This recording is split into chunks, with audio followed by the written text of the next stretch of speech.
Good morning, everyone. I wonder if you could take your seats. We'll start in a few minutes. Thank you.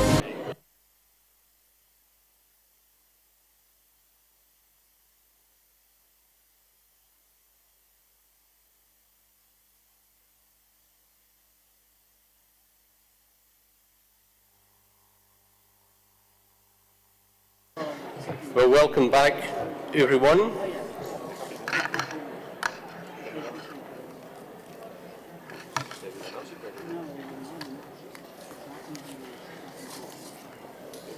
Very good to see you all back. I hope you managed to navigate your way here effectively and safely. We have a lot of work ahead of us still this morning, so I'd like to begin again with report backs, if we can, from the various working groups that we established. And again, if the working groups could confirm that you've concluded your work or not, that would be very helpful. If I could start with the credentials group, please.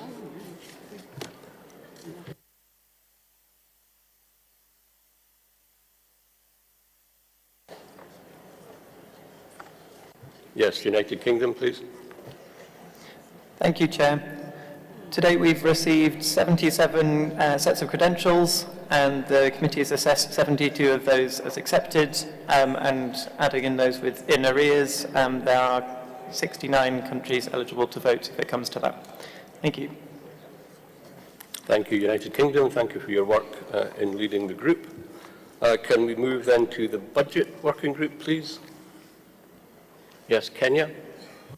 Thank you, Chairman. The Budget Committee completed its work yesterday after a very lengthy and consultative session.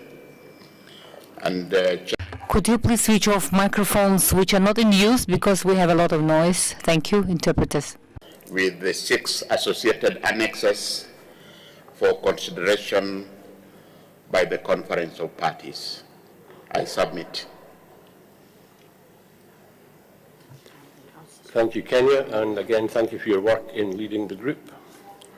Could we move then to the institutional and cross-cutting group, please? Thank you, Chair. Yes, we met yesterday afternoon. Possibly we were the lucky ones staying in a nice warm room. I'm pleased to report that we considered and completed the 3 documents with which we were tasked. Document 17 on the CMS contribution to the Kunming Montreal Global Biodiversity Framework. We had some thorough considerations, but were able to come to some agreed text. Document 30.1.1 on priorities for addressing illegal and unsustainable taking of migratory species. A very straightforward document and with agreed text. And the last one was document 18.1 on synergies and partnerships. Again, constructive discussions with agreed text. I'd like to take the opportunity to thank the group for all their energy and their inputs, very many hours of work and good humour even when we were tiring. And can I extend a particular thanks to the Secretariat for their extraordinary amount of work, their professionalism and really great support. Thank you, Chair. Thank you very much, and again, thank you for your leadership of the group. Could we go then to Avian, please? Thank you, Chair. I'll be very brief. The Avian Working Group has now completed all of its items. I think I reported back on that yesterday afternoon.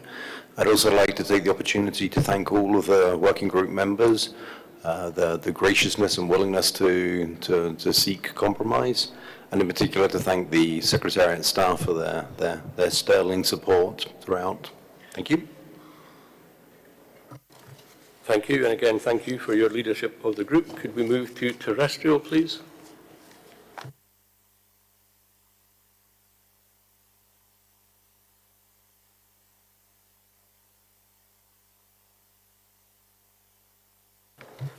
I don't think the leader of the terrestrial group's with us, but I believe they have concluded their work previously from his earlier report, so we'll thank them for their work. And then finally, can we go to aquatic, please?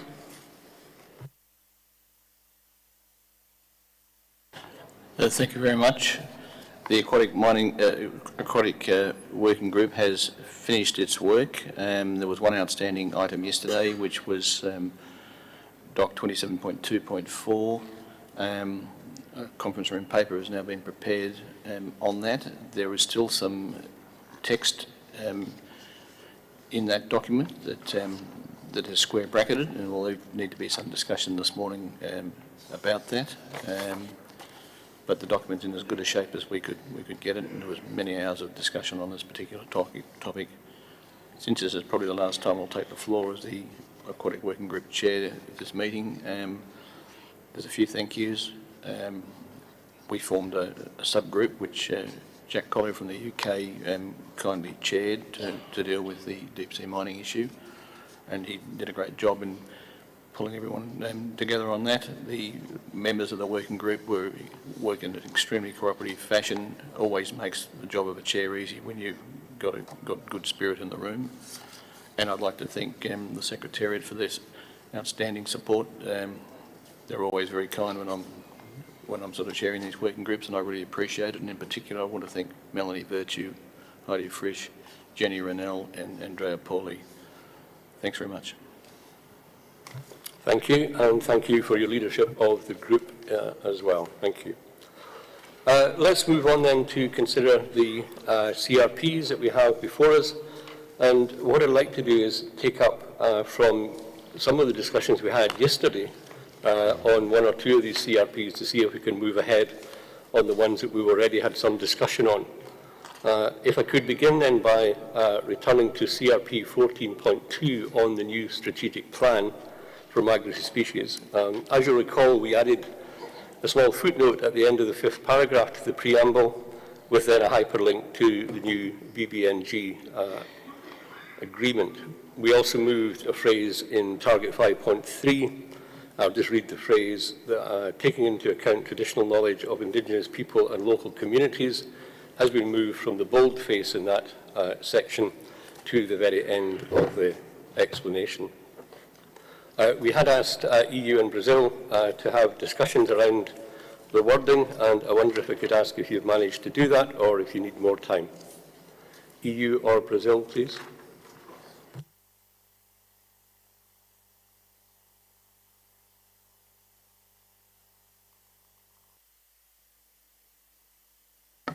Yes, European Union.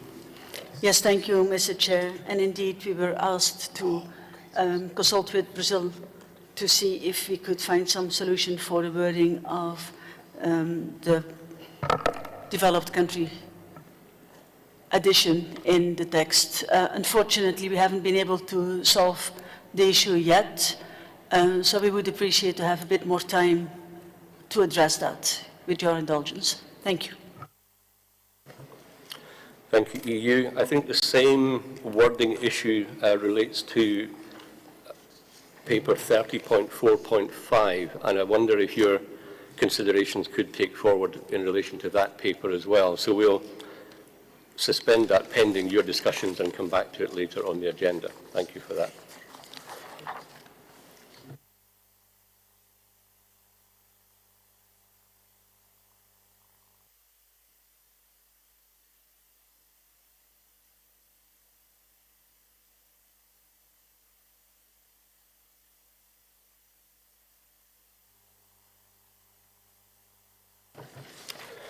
What I'd like to do then is move on to CRP 28.7, Rev 2 on the Saker-Falcon Global Action Plan.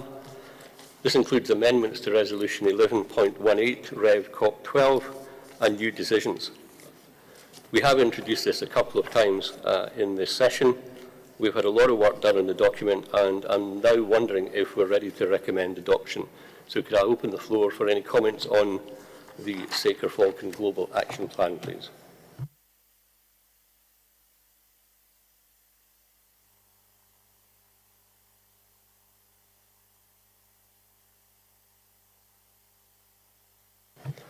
If there are none, then can we recommend CRP 28.7 Rev 2 on the Saker-Falcon Global Action Plan for adoption? And indeed we can. Thank you very much.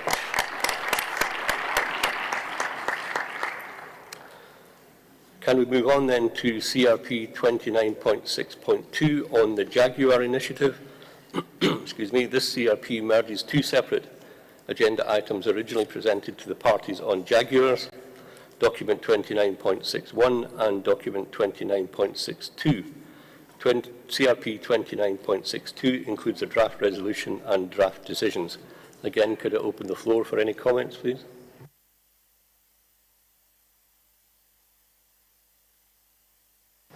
IUCN, please. Thank you, Chair. IUCN welcomes a joint CMS CITES Jaguar initiative and the development of a related program of work. The IUCN Species of Owl Commission Cat Specialist Group has recently published a comprehensive status review of the jaguar for all South American range states and a related conservation strategy that was developed with partner organizations and experts from all range states. This review strategy could, together with the 2030 Jaguar Roadmap, inform the development of the program of work. IUCN will be happy to assist the establishment of a joint initiative and a sensible program of work. Thank you. Thank you, IUCN. Could I take Panthera, please?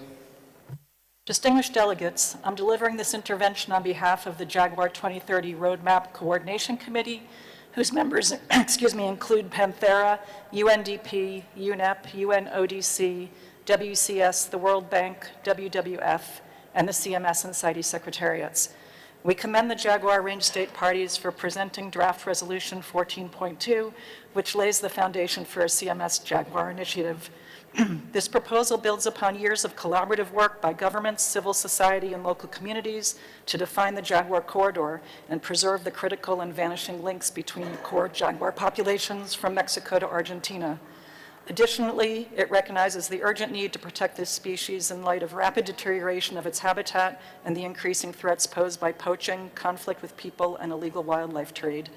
We support the adoption of this initiative as a platform to facilitate transboundary cooperation among all jaguar range states, unite existing and future conservation efforts in a joint CITES CMS program of work, and engage the Convention on Biological Diversity as agreed by the parties at the first Jaguar Range State meeting in Cuiabá, Brazil in September 2023.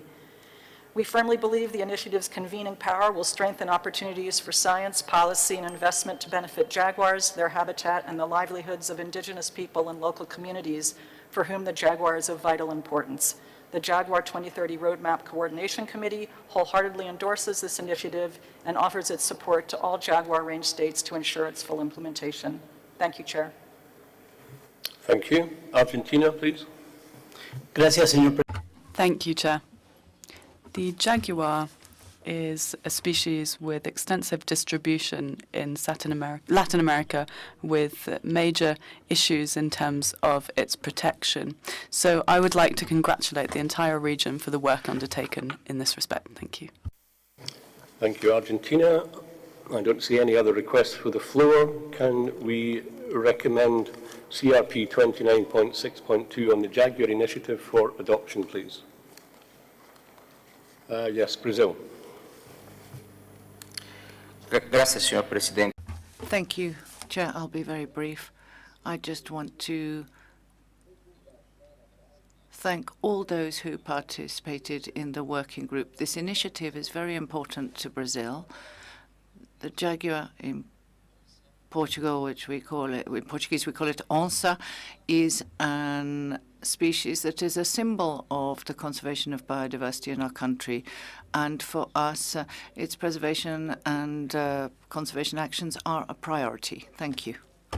Thank you, Brazil, and thank you for your support for the initiative. Costa Rica, please. Thank you, Chair. Jaguar for the Americas is an emblematic species, and we are grateful to all the efforts and to all those here for the approval and giving continuity to the work and efforts of the Americas to maintain this species as a major indicator of the health of ecosystems. And we will be able to achieve a reduction in the threats that this emblematic species faces. And what we will do for the jaguar will be beneficial to other felines in the Americas. Thank you. Thank you, Costa Rica. I note you're very close to a jaguar at this moment in time on your desk, so well done. Thank you. Peru, please. Muchas gracias. Thank you very much, Chair. Peru would also like to express its support for this proposal. Jaguar is an important symbol of conservation in our region, and it is an umbrella species for caring for other species, and it's a great indicator of ecosystem health because it shows us that other wildlife is present. Peru has a national plan for the conservation of jaguar, and its implementation is one that shows our full support for this initiative. Thank you. Thank you, Peru. I don't see any other requests, so can we recommend CRP 29.6.2 on the Jaguar initiative for adoption? We can. Done. Thank you very much.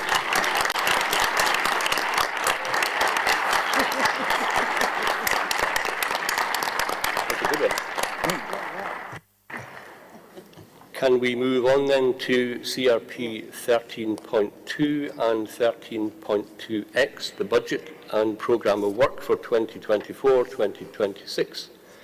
These documents come to us from the Budget Committee, which made some changes to the programme of work for the triennium 2024 to 2026 and the associated documents under Agenda Item 13. I'll open the floor for comments, and if the Chair of the Budget Group would like to make any comments, that would be helpful. If I could go to Kenya, please. And then I'll come to Samoa. Kenya, do you want to add anything? Thank you so much, Chair.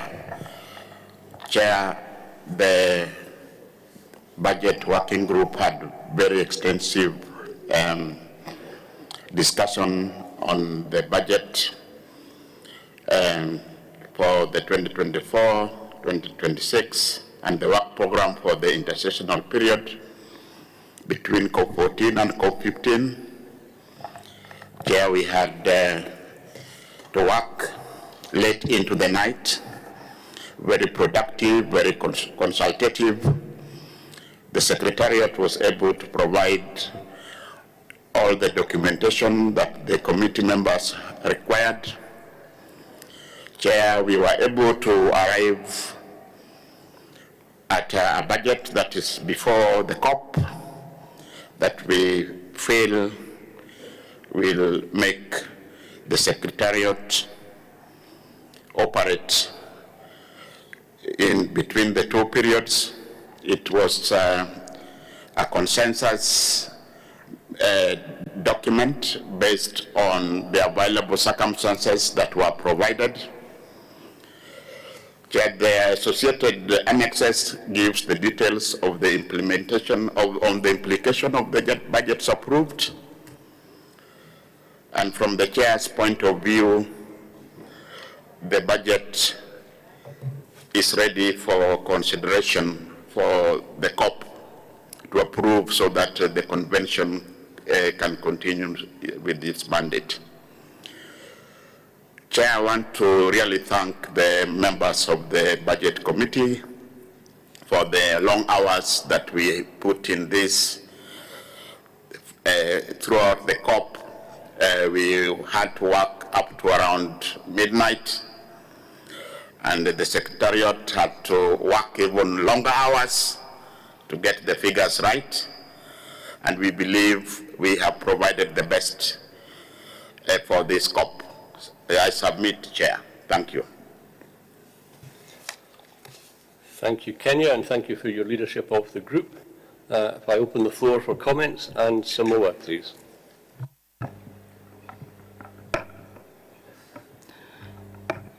Thank you, Chair, for this opportunity. Some more precise, this intervention for Agenda Item 13.2 CRB on behalf of the Pacific Small Island Developing States present at this meeting. Thank you to those of you who worked very hard in the Budget and Finance Subcommittee. We appreciate your work. We know that there is a change reflected in paragraph 10 in the criteria for determining which countries are eligible for funding to attend CMS meetings. Instead of a country needing to meet the 0.200% threshold of the UN scale of assessment as previously, under para 10 of the revised resolution, funding will be available to all developing countries and countries with economies in transition. We have done some analysis, and this means that more countries will be eligible for funding than were previously. Recognizing that available funding may be limited, we suggest that least developed countries and small island developing states accord first priority for funding. In this regard, we have the following amendment to propose for para 10, which is consistent with CBD processes. Decides that delegates from developing countries and countries with economies in transition shall be eligible for funding to attend the convention's meetings. Requests that Executive Secretary, when allocating the funding, to accord first priority to funding for least developed countries and small island developing states.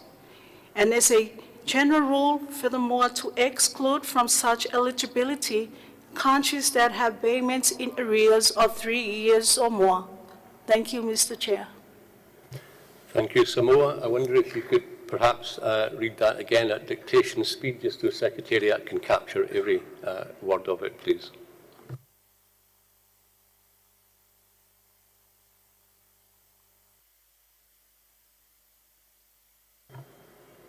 Yes, Samoa, please. If you could read again at dictation speed, that would be good, and then I'll come to Switzerland. Samoa, please.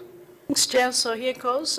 We request the Executive Secretary, when allocating the funding, to accord first priority to funding for least developed countries and small island developing states. Thank you.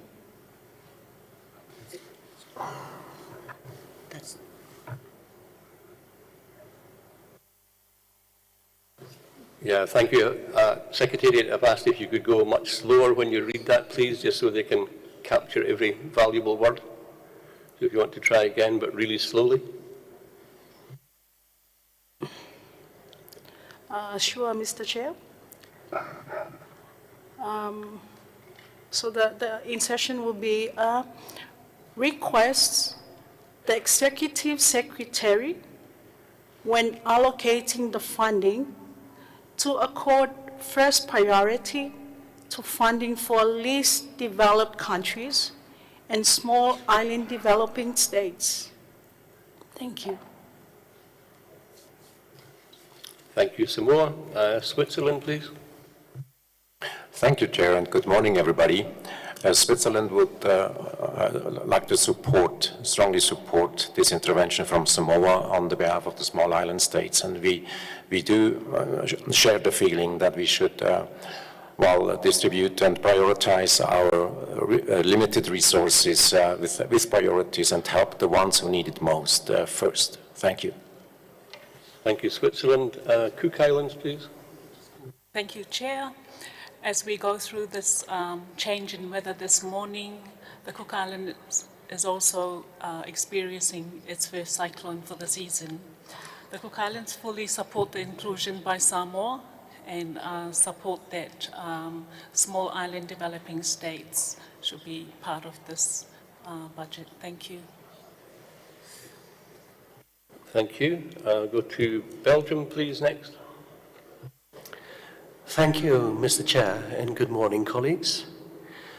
Belgium wishes to support the intervention by Samoa, in particular in view of the sometimes limited availability of funds for the participation of countries to this meeting. Thank you very much. Thank you, Belgium. Israel, please. Thank you, Chair. We also support the intervention by Samoa. We have a general comment about the budget. Are you taking that now, or are you on specifically on this intervention from Samoa? I'll take general comments now as well. Okay, in that sense, we want to thank very much the Budget Committee for their work and the long hours in putting this together. As a scientist, I'd like to deal more with the conservation aspects, but I understand the importance of the budget and really appreciate the work that they do in moving this forward. But when I open up the program of work and I see all the long list of things that are in it, one of the things that came up, and this I brought up also on the first day of the opening session of the meeting, was this issue of priority and how prioritization is done. We've decided on many, many actions here in all these CRPs, and many of them say subject to funding. The question is who and how is it decided what gets funded and what doesn't from the core budget, what gets funded from external funding, where the Secretary puts effort into seeking external funding, and how is that prioritized. My guess would be that it would be Standing Committee's role to do this, but I didn't see anything specific, maybe I missed it, in these decisions directed to the Standing Committee to prepare a prioritization. So perhaps that's what would be needed, just a short statement, or maybe it's in there somewhere and I lost it with all the issue. Thank you, Chair. Thank you, Israel. Executive Secretary. Thank you very much, Mr. Chair. So normally, what we've done, not normally, in the past two COPs, what we have done, so COP13 and COP12, we've been able to prepare a very extensive program of work with costing, estimated costs, as well as proposed prioritization. And you'll be familiar with that because we reported on that in the implementation of the budget. We use a traffic light system to see how we're going, and it has columns for core funding and voluntary funding, and that, of course, gets considered by the COP and adopted with some changes, so in terms of what's high, low, or medium. Due to capacity issues within the Secretariat, we were not able to do that for this COP. It was a long discussion in the Budget Working Group about how to manage this, so what we've done is it's appearing as an additional document in the CRPs. There's a provisional program of work, is the way that the Budget Committee suggested we go forward. That follows the same format, the same approach that we've done in the past two COPs, and we are then asked to prepare immediately after this COP a final draft of that with costs as well as a proposed prioritization based on other information, and I refer you to paragraph 18 of the CRP, and then provide that to the Standing Committee. And then the Standing Committee is asked in paragraph 19 to hold an online meeting to consider that draft and to adopt a finalized program of work. I will also say that per our usual practice, which is very transparent, what we will do is prepare this document.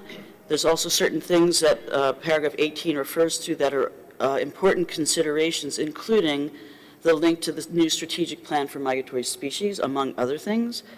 And we will publish this well in advance on our website and send a notification out to all parties so that you can see exactly what's being proposed and will be considered by the Standing Committee.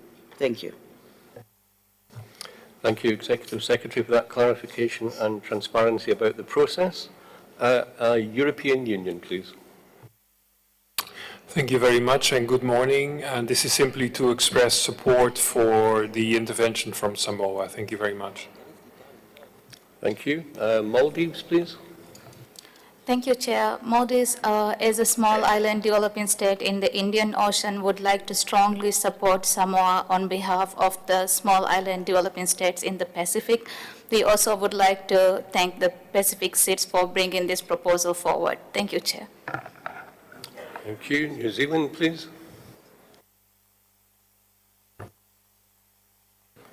Thank you, Chair. New Zealand would also like to support the small island developing states statement by Samoa, and this is a very important issue that they've raised, and we support the change. Thank you very much. Thank you. Brazil, please. Thank you, Chair. And I ask your indulgence to make a point of clarification. I had problems here to follow the discussion, given that Wi-Fi was not working and I couldn't find in the document. So if you could please, or Samoa, I would ask you to repeat the suggestion, the amendment, and where it would come into the document, please. Thank you, Brazil. What I'd like to do is take some more comments, but we will summarise, the Secretariat will summarise the change after that discussion, and we can then take comments on that. Australia, please. Thank you, Chair.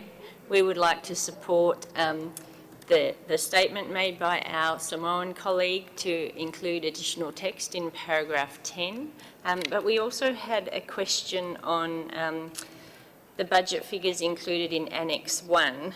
We see that under contractual services there's no funding allocated for servicing of governing bodies, specifically translations, interpretation, etc., for the years 2024 and 2025, and I wonder if this has some ramifications for both scientific council meetings and standing committee meetings, because interpretation is usually provided at those meetings as well as translations of papers. So if you could clarify that, thank you.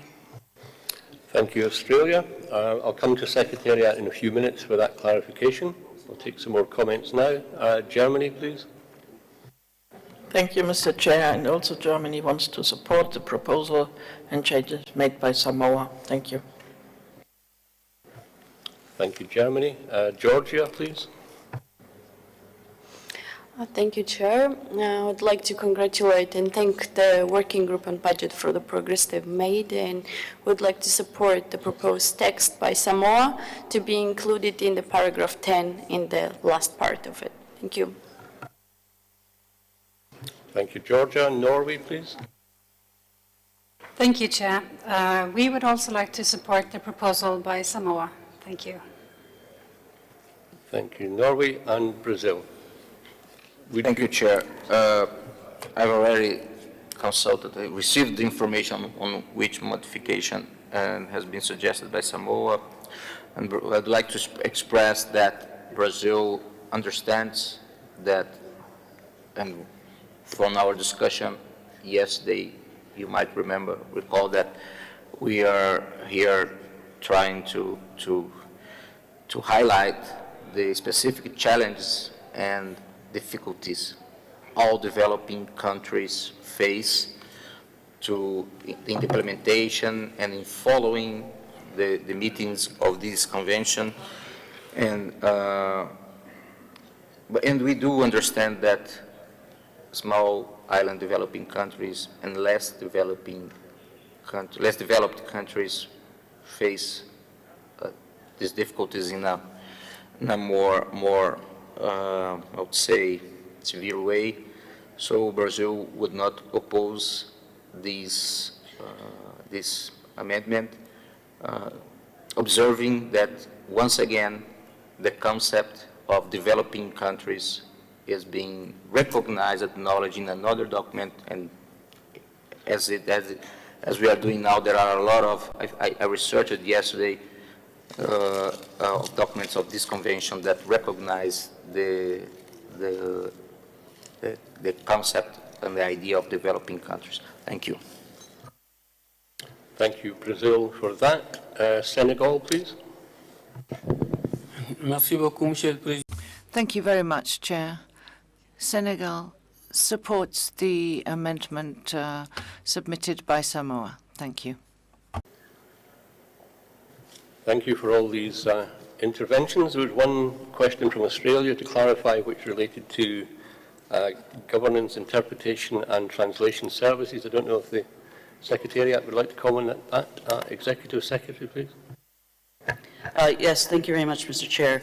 We were just checking on the budget that was adopted by COP14, and it took a very similar approach.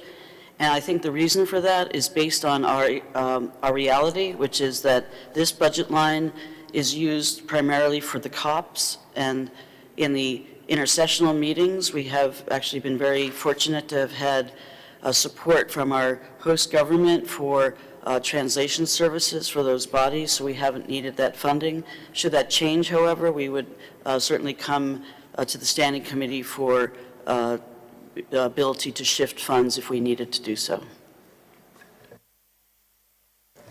Thank you, Executive Secretary. If I could ask the Secretariat, just for completeness, to read out the suggested change to paragraph 10 so that we're all clear, Secretariat.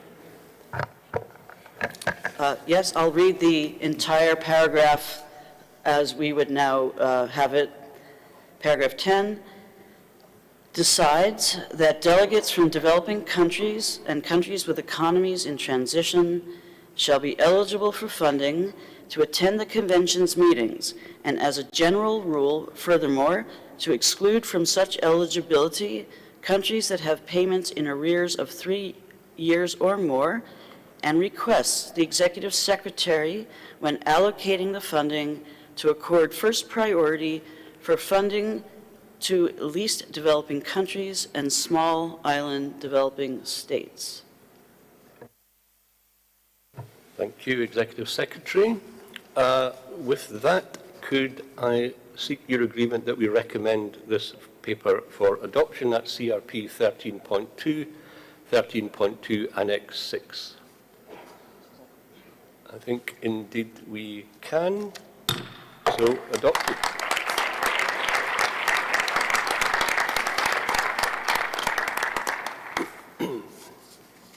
Thank you for that. That's a very important decision that we'll take to COP.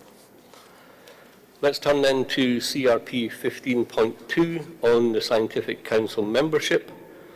We need to nominate a COP appointed councillors for approval by the parties. The Scientific Council has recommended to reconfirm the current COP appointed councillor for birds, bycatch, connectivity networks, fish, invasive species and disease and marine pollution for the next intersessional period. Can we recommend the reconfirmation of these, and adoption of this for the range of COP-appointed councillors that I've just read out for the intersessional period between COP14 and COP15? If I could take your comments and hopefully agreement on the continuation of these COP-appointed councillors. Thank you. I'll take that to COP. We also need to recommend 2 new COP-appointed councillors, one for aquatic mammals and one for climate change. After a series of informal contact group meetings, the Committee of the Whole has made the following nominations. And for aquatic mammals, it's Vanessa Tossenberger, and for climate change, it's Des Thompson. Can we recommend the appointment of Vanessa Tossenberger as COP-appointed councillor for aquatic mammals and Des Thompson as COP-appointed councillor for climate change for the intersessional period between COP14 and COP15? I will take that as agreement. Thank you very much.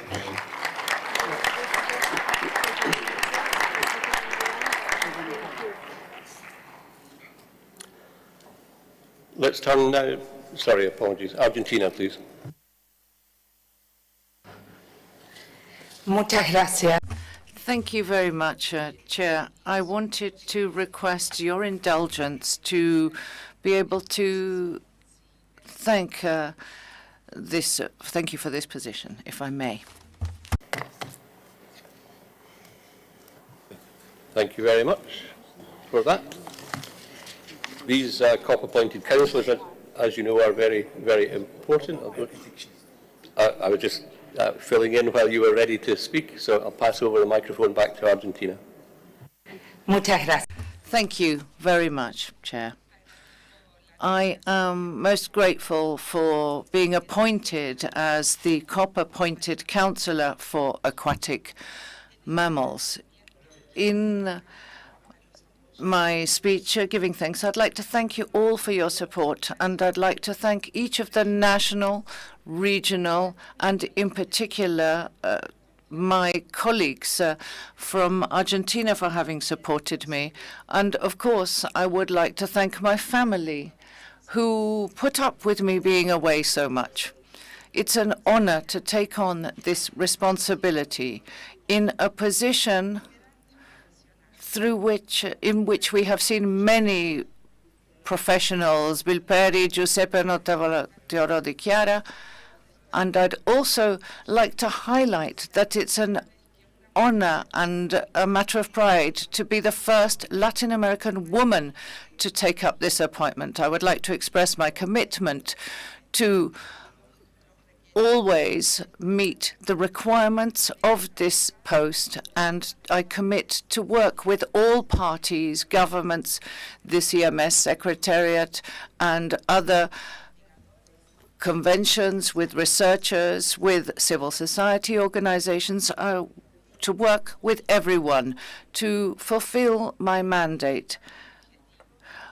And the main objective of the post is to protect migratory aquatic mammals. Thank you.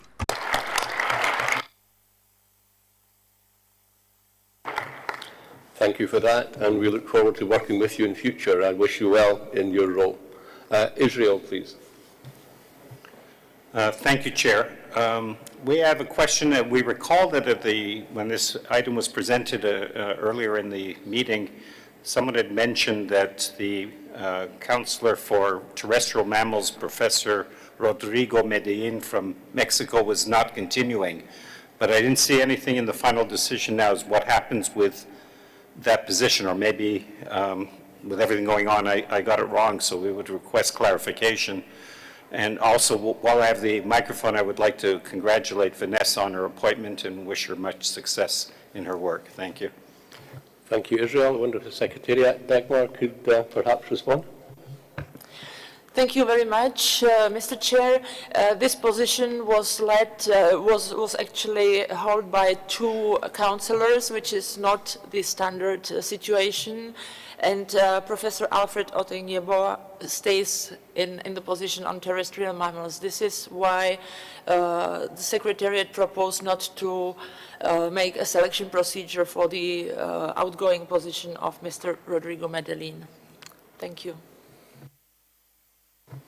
Thank you, Secretariat. Again, can I add my congratulations to the new incumbents and thank my colleagues as appointed councillors over many years for their work. It's instrumental to the success of the convention. Can we then move on to CRP 17 Rev 1 on the CMS contribution to the Kunming-Montreal Global Biodiversity Framework? This includes a draft resolution which has the effect of repealing Resolution 13.1 and includes several draft decisions. Document 17 also asks us to consider deleting decisions 13.7 and 13.8. Can I open the floor for any comments, please?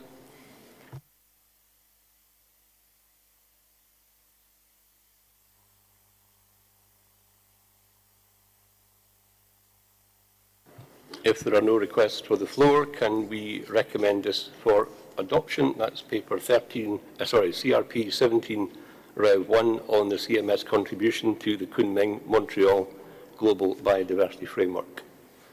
We can indeed. Thank you very much.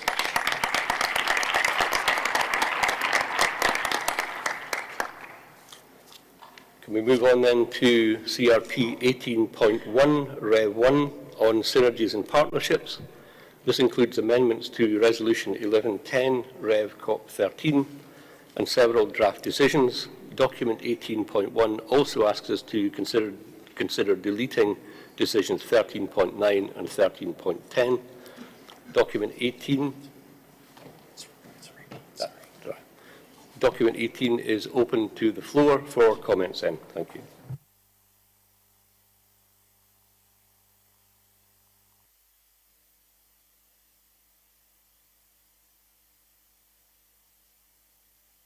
BirdLife International, please. Thank you, Chair. BirdLife would like to offer a comment of support. BirdLife welcomes the amendments introduced by parties on synergies. We need to ensure that synergies aren't just something for secretariats to consider. As the Convention positions itself as a leader for the connectivity element of the GBF, this must be demonstrated by delivering synergies on the ground. The BirdLife Partnership stands ready to work with all CMS parties and stakeholders to develop and implement projects which deliver across the mandates of the relevant conventions.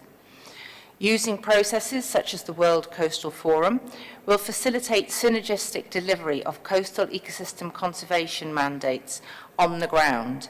The World Coastal Forum Partnership looks forward to presenting flagship knowledge products, the State of the World's Coastal Ecosystem Report and the World Coastal Ecosystem Conservation Toolkit at the next COP. Thank you, Chair. Thank you, BirdLife.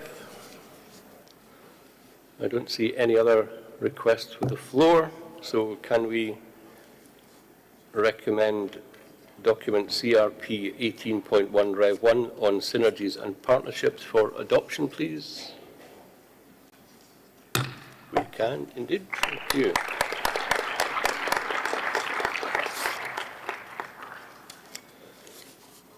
Let's turn now to CRP 27.2.4 Rev 1 on deep seabed mining. This includes the draft decision and draft decision for COW to consider. As you can see, it comes to us with some square brackets in some of the text indicating that some work still needs to be done before we can make a recommendation. What I'd like to do is open the floor for comments, then make a judgment about how we might proceed with this item. So could I open the floor for comments, please?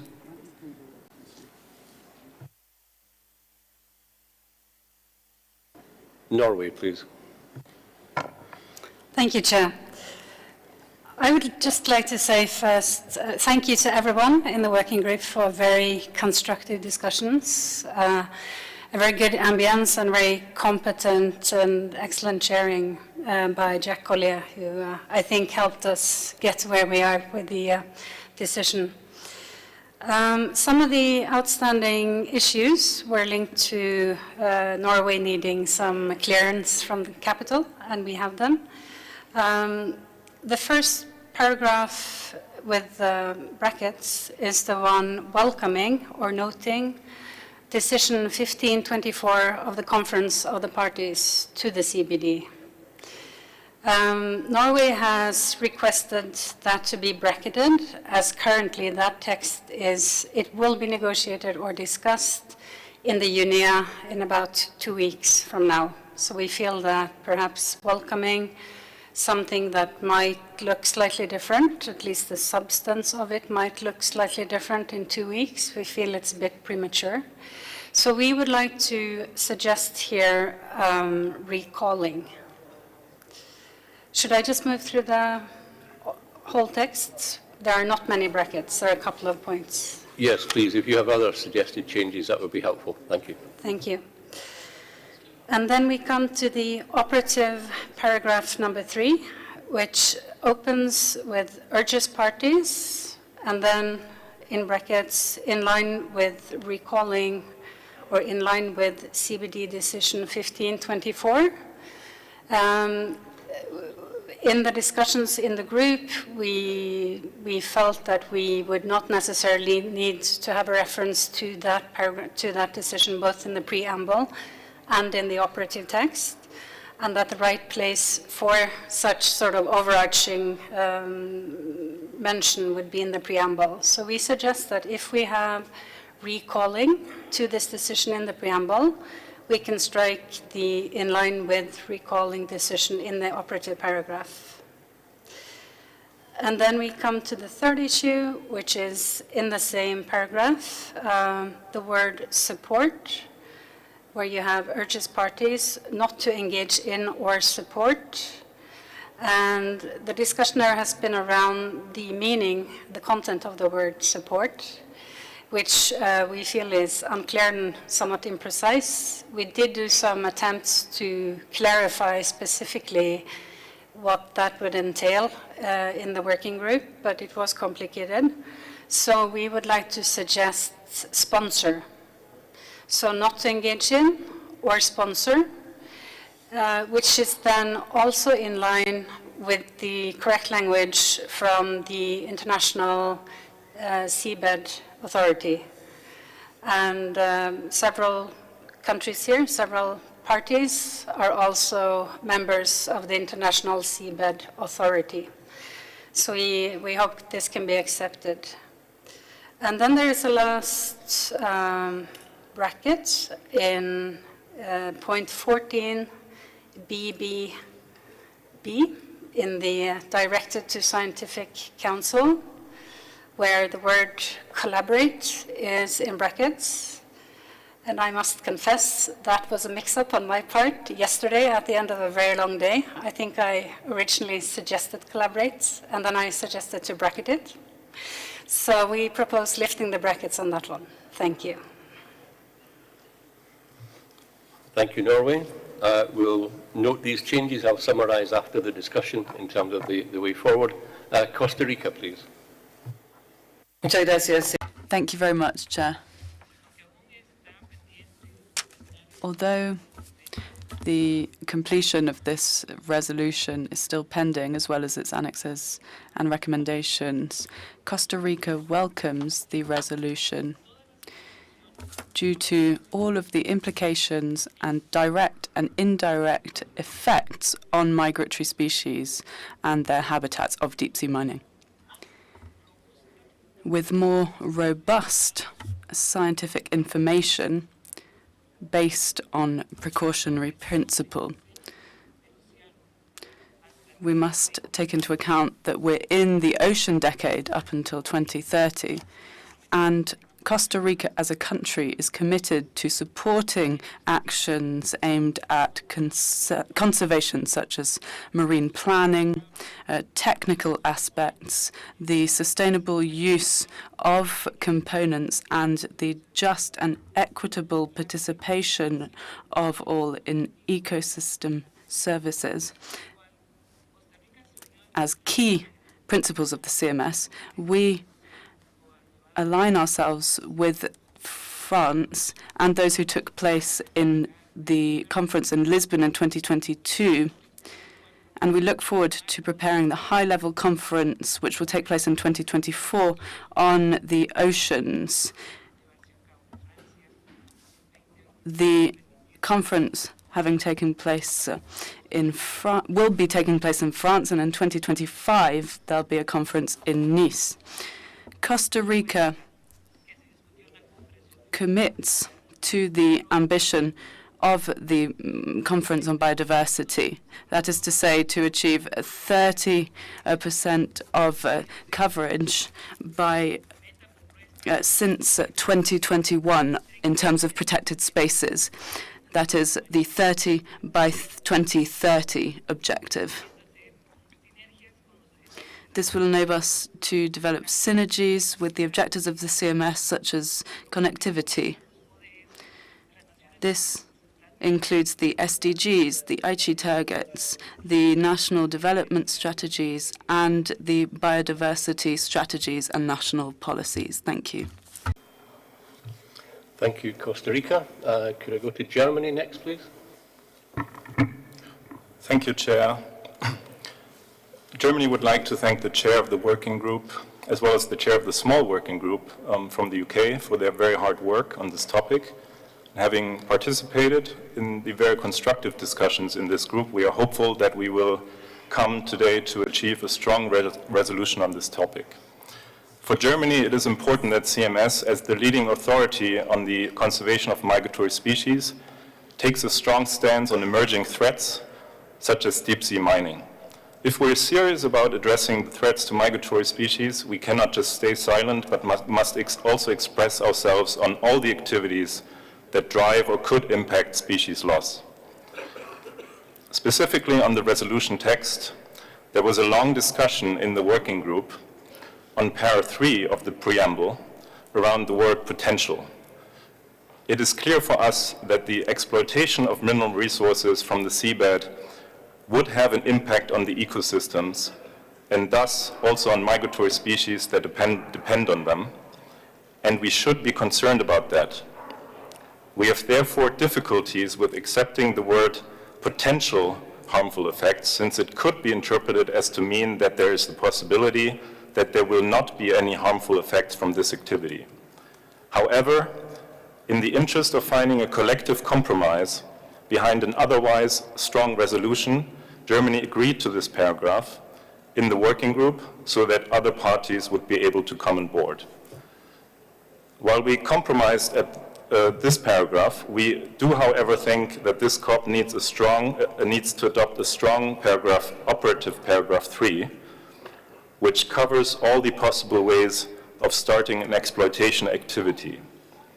Fully in line with our joint agreement under the CBD and the precautionary approach, we should not only not engage in, but also not support any deep-sea mineral extraction until it can be ensured that such activities do not have harmful effects on migratory species and their ecosystems. While engage is limited to a direct involvement of a country in a deep-sea mining project, support additionally covers that a given country would not agree to an incoming application for plan of work at the ISA, which is submitted then by other third parties. Not supporting such an application would be in line with the consequent and practical implementation of the precautionary approach and of Article 145 of the Law of the Sea.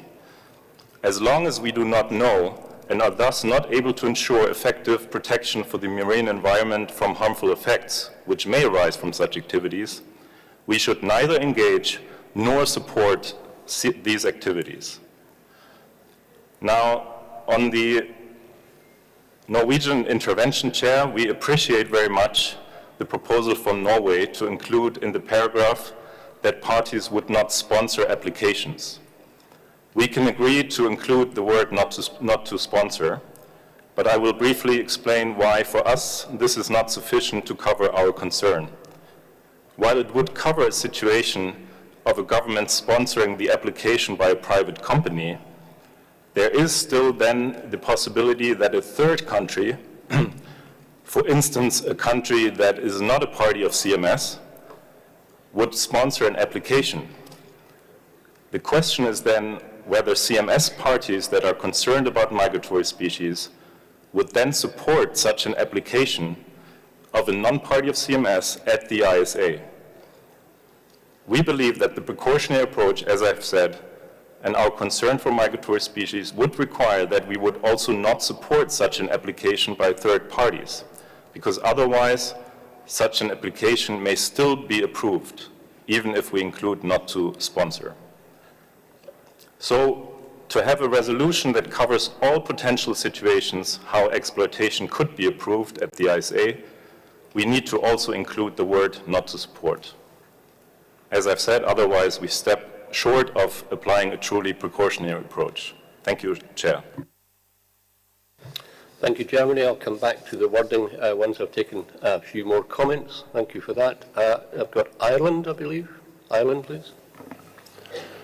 Good morning, Chair. Thank you.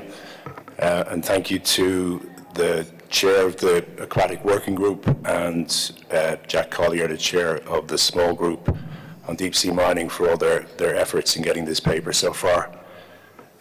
Ireland supports the comments of Germany.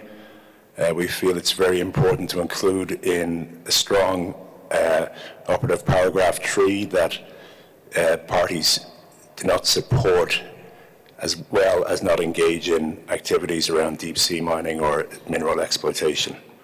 Thank you. Thank you. Ireland, United Kingdom, please.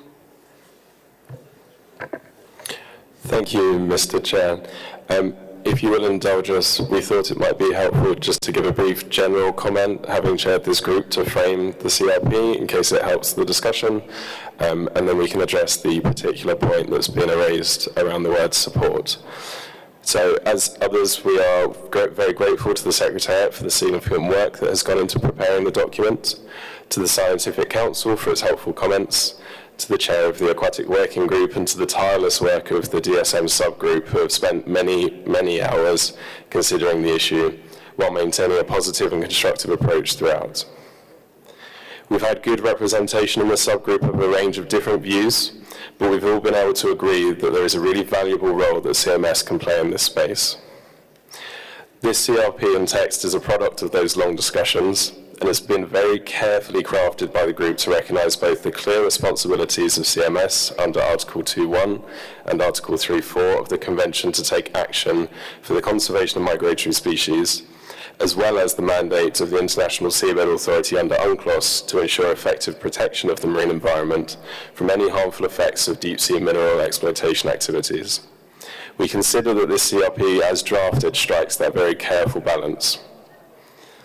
We've seen that there are a couple of small square brackets left to consider, and we would welcome the Council's consideration of these items. However, we would just like to stress that it's been a very long road to get to this CRP. I certainly plan on never visiting the Pelican Room again, and that it represents a compromise text for parties across the board.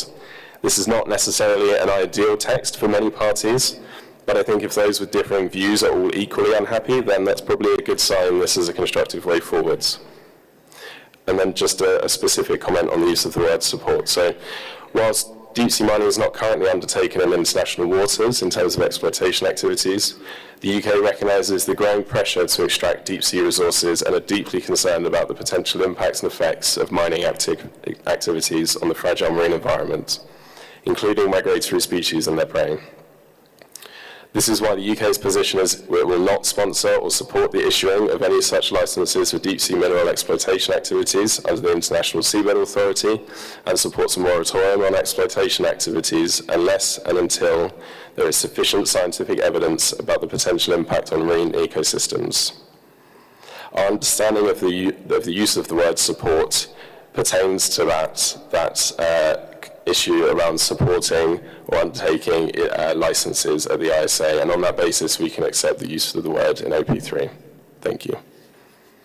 Thank you, United Kingdom, for that helpful clarification, and thank you for your leadership of this very long working group that you've been involved with. So thank you for that. Could I have Belgium, please? Yes, thank you, Mr. Chair. And we also very much like to thank the work done both in the Aquatic Working Group and in the small group on this issue. And despite the very charged content of this issue, it was done in a very convivial and collaborative way, for which we're very grateful to both chairs. We're also grateful to Norway to come back to us with some good news, because we were feeling very strongly about the welcoming of the CBD paragraph, because we do not believe that any UNEA resolution could change the importance of that paragraph, since it was decided upon by all the parties of the CBD. But we would be happy to accept the recalling, as it makes it also clear that that paragraph then sets the tone for the entire decision or resolution in this context.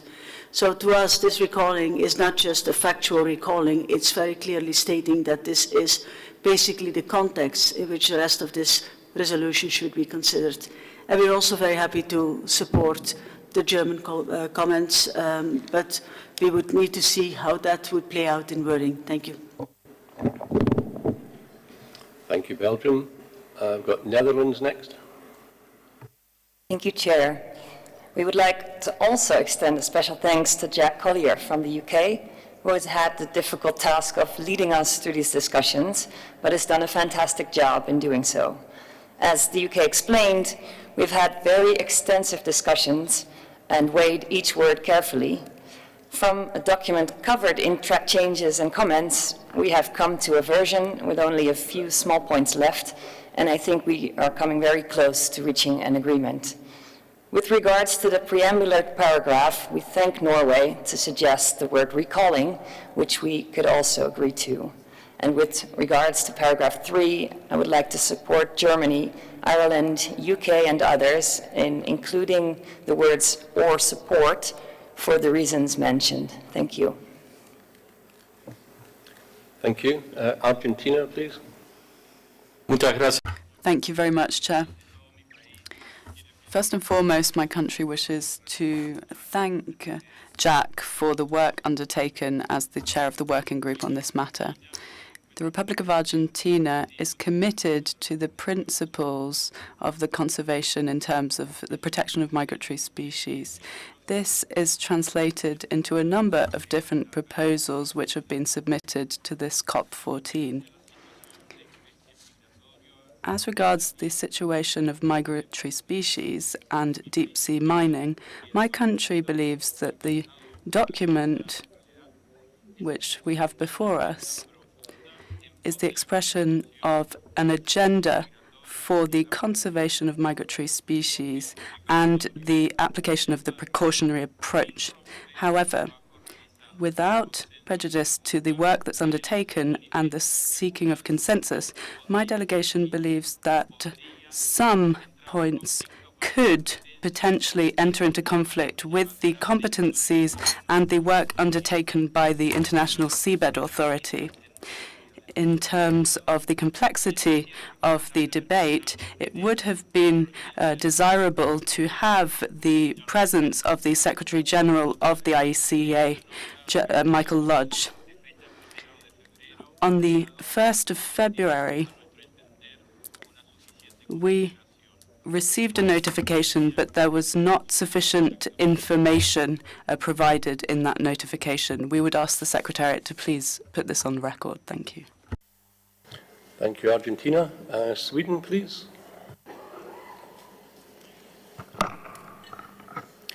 Thank you, Chair, and good morning to all. As this is the first time Sweden is taking the floor, I would like to thank the government of Uzbekistan for hosting this important conference in the beautiful city of Samarkand. I also want to thank the Secretariat for their hard work in the preparation for the meeting and during the week.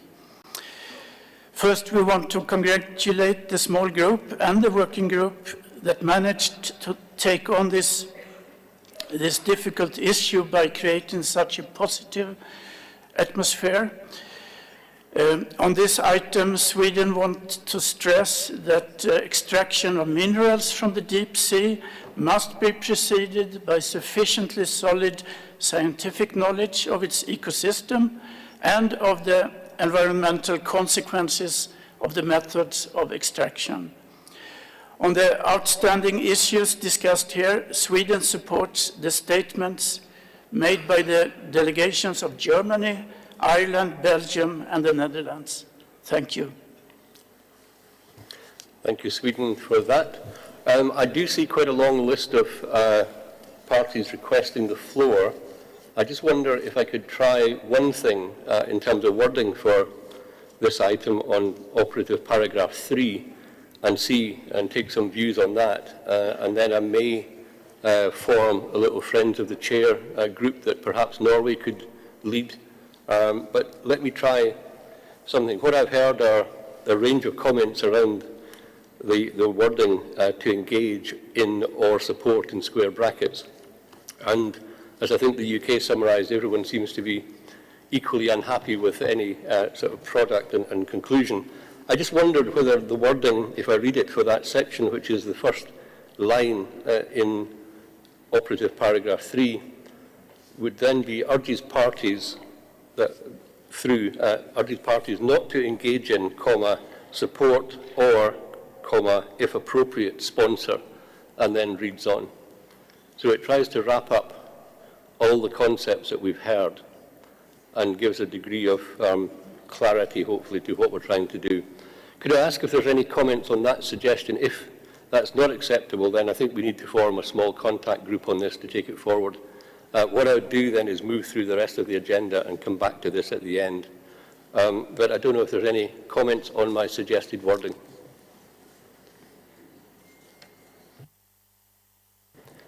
You may need some time to consider that. Yes, Norway.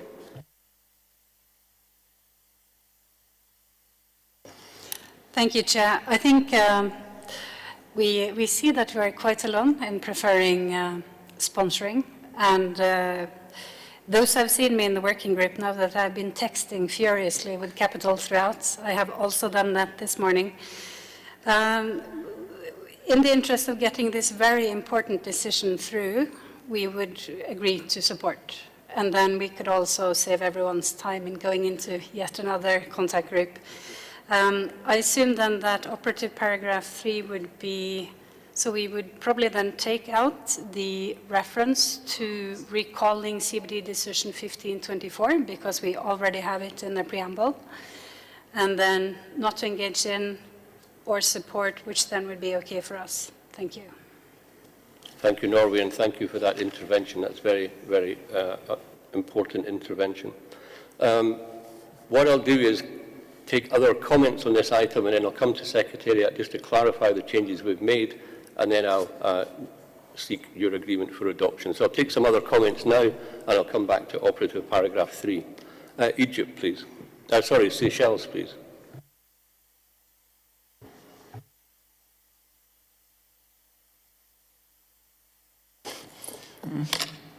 Good morning, everyone. Since Seychelles is taking the floor for the first time, we would like to join everyone in thanking the government of Uzbekistan and the city of Samarkand and the Secretariat for the preparation and the undertaking of this COP at such high level. Seychelles would like to thank you, the chair and the members of the Aquatic Working Group, and specifically the Secretariat for the fantastic support provided and the prompt circulation of all revisions of the document. As a small island development state, Seychelles feels very strongly about ensuring that the Convention on the Conservation of Migratory Species ensures that this Article 3 is coming across as strong as it can. We would like to thank Germany for putting forward the proposal, and we would further like to thank Norway for coming along and supporting with the wordings as it's been just put forward. Thank you, Mr. Chair. Thank you. Let me go to Egypt next. Sorry, can I go to Egypt? Good morning, Mr. Chair. Good morning, everyone. First of all, I would like to thank the working group, especially UK, Germany, and Norway, on the wonderful work that have been done so far. The point that we'd like to raise is the issue of deep sea mining is growing over the last 10, 20 years. What kind of techniques they use to get all of these resources? They are very disturbing to the environment at large. And we have strong evidence, especially in the Mediterranean, where many migratory species, such as marine mammals, turtles, whatever, they have been affected in some way or another. But we agree, we need more information. But how long are we going to wait until we get this information? Another 10 years? By the time the marine environment, especially around these areas, are actually, will be in a terrible situation. In Egypt, we have taken care into consideration of all of this, and we insisted that for any deep sea mining activity, environmental impact assessments had to be followed. Management authorities, they have to follow up what is going on.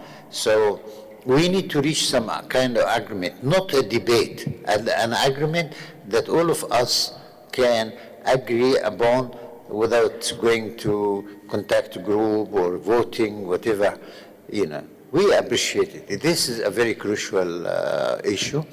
It's not an easy to deal with, but we have to come up with a reasonable resolution or solution that can be accepted by everyone. Thank you. Thank you, Egypt. Brazil, please. Thank you, Chair. And I'd like to start thanking the working group and in particular the UK for leading us in the small group or the contact group in this important issue. And as Egypt, the distinguished delegate of Egypt has just said, it's a crucial and not easy issue to be dealt with, but that's what Conference of the Parties are for. I mean, we meet to discuss not only easy subjects, themes, but we need to exchange our ideas in controversial issues. For Brazil, our only strong feeling with regard to deep sea mining is that we need to have a decision on this, a resolution. So we are flexible, we support the text approved by the working group. We don't have strong feelings with reference of the brackets that are still on the test. We would prefer, for instance, recall CBD decision, paragraph 3, but we can live without it. What we would invite other parties is to try to find consensus here on the basis that it's important that we have a decision, a resolution on the subject. Thank you. Thank you, Brazil, for that and for your support in terms of the resolution. Can I go to Spain next, please? Muchas gracias, señor. Thank you very much, Chair. And I'd like to thank all those who have worked actively within this working group. We consider that this mining activity could have a truly devastating impact on marine biodiversity and migratory species, but we are also aware that there are already many threats to these species, and adding one more could have a truly irreversible impact. So if we are in agreement that we are going through a stage of biodiversity crisis, I think we have to remain coherent and not add further threats to those which already exist for the species. So to sum up, Chair, we support that which has been said by Germany and other countries, and we would like to maintain the reference to the CBD decision in the operative part of the resolution. Thank you. Thank you, Spain. I'll go to Panama, please. Muchas gracias. Thank you very much, Chair. First of all, I would like to congratulate you on the work you have and the Secretariat have been carrying out. And also congratulate all those who worked in the working group. We are grateful to what we've heard from those who have spoken before us and the goodwill to work and make sure we progress. We think that the ocean beds and the depths of the oceans are areas that are often unknown, and we cannot calculate the possible impact of deep-sea mining. And we are seeing different versions of climate change and pollution and destruction of habitats, so many of which we haven't been able to control. And that's why adding yet another potentially incalculable threat would be too much. In 2023, in the Republic of Panama, we had the Oceans Conference, where we looked at the shared responsibility and the commitment of governments, companies, science and technology, young people, to make a collective effort to ensure we have a more healthy ocean. And we worked on policies and strategies linked to the marine environment, and we worked with that. One of the most important points was a call on governments to work with the CBD and the high oceans, BBNJ agreements, to ensure that we safeguard migratory species and ecosystems in particular. Thank you. Thank you very much. European Union, please. Thank you very much. And from the side of the European Union, we wanted to react to your text proposal in the discussion on operative paragraph 3, engage and support. I think your text proposal sounds good to us. I think even better if it were without if appropriate. Thank you. Thank you, EU. I'll take one small intervention from Ocean Care, then I'll ask the Secretariat to read through the changes that we have so far, and then we'll see where we go after that. Ocean Care, if you could be very brief, please. Thank you, Chair. This intervention is made on behalf of the Deep Sea Conservation Coalition, a coalition of more than 100 civil society organizations, as well as Ocean Care WWF, Whale and Dolphin Conservation, and Wildlife Conservation Society. First of all, let us express our gratitude and appreciation of the open and transparent involvement of civil society within the negotiation process of this meeting. In front of us are resolution and decisions addressing the emerging issue of deep-sea mining. Scientists warn that the impacts of deep-sea mining operations on the ocean, including on migratory species that prey in ecosystems, would act cumulatively to existing stressors, such as climate change, pollution, and overexploitation, likely causing direct and irreversibly environmental and ecological effects, risking damage and loss of habitats and species. We thank the chairs of the drafting group and aquatic working group and welcome the hard work by the drafting group and the willingness of countries engaged in this process to find ways forward to make this COP agree to a resolution and decisions that address these concerns appropriately. It is without a doubt that CMS has a clear mandate and a responsibility to ensure that migratory species are adequately protected from harmful impacts. As such, it is the responsibility of CMS to raise concerns and call on state parties to not proceed with activities that could negatively impact the species under CMS's remit.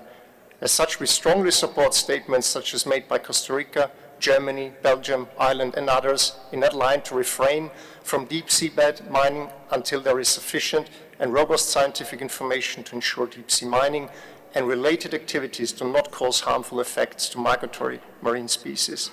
Without robust science underpinning decisions on deep sea mining, there cannot be guaranteed safeguards for migratory species. We also very much appreciate the willingness by Norway to accept the proposed language by Germany for operative paragraph 3.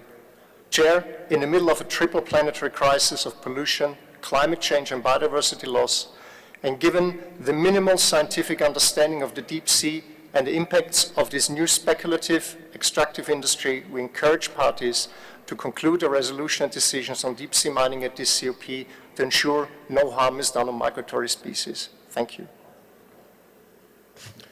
Thank you, Ocean Care. Let me try and sum up where I believe we have got to now in terms of the document. I'll go through the changes sequentially.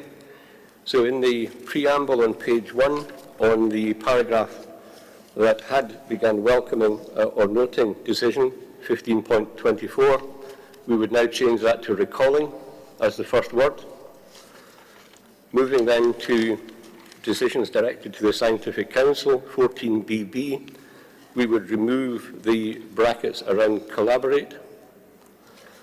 And then coming back to operative paragraph 3, we would run with wording urges parties not to engage in or support, and then would read on.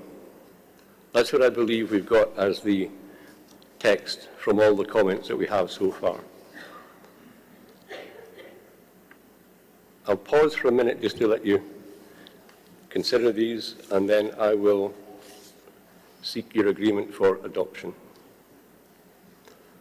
If I could thank all parties for your interventions, and thank you for your various compromises on the text that we have so far. Again, I don't see any requests for the floor. Can I then seek your agreement to recommend for adoption? And indeed I can. Thank you.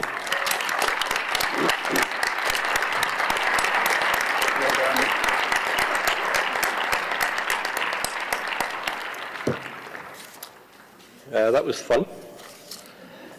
Let's turn then to CRP 28.4.1 on flyways. It includes amendments to Resolution 12.11, Rev COP14, and draft decisions. In addition, document 28.4.1, Rev 1, asks us to consider deletion of decisions 13.41 through to 13.46. Can I open the floor for any comments, please?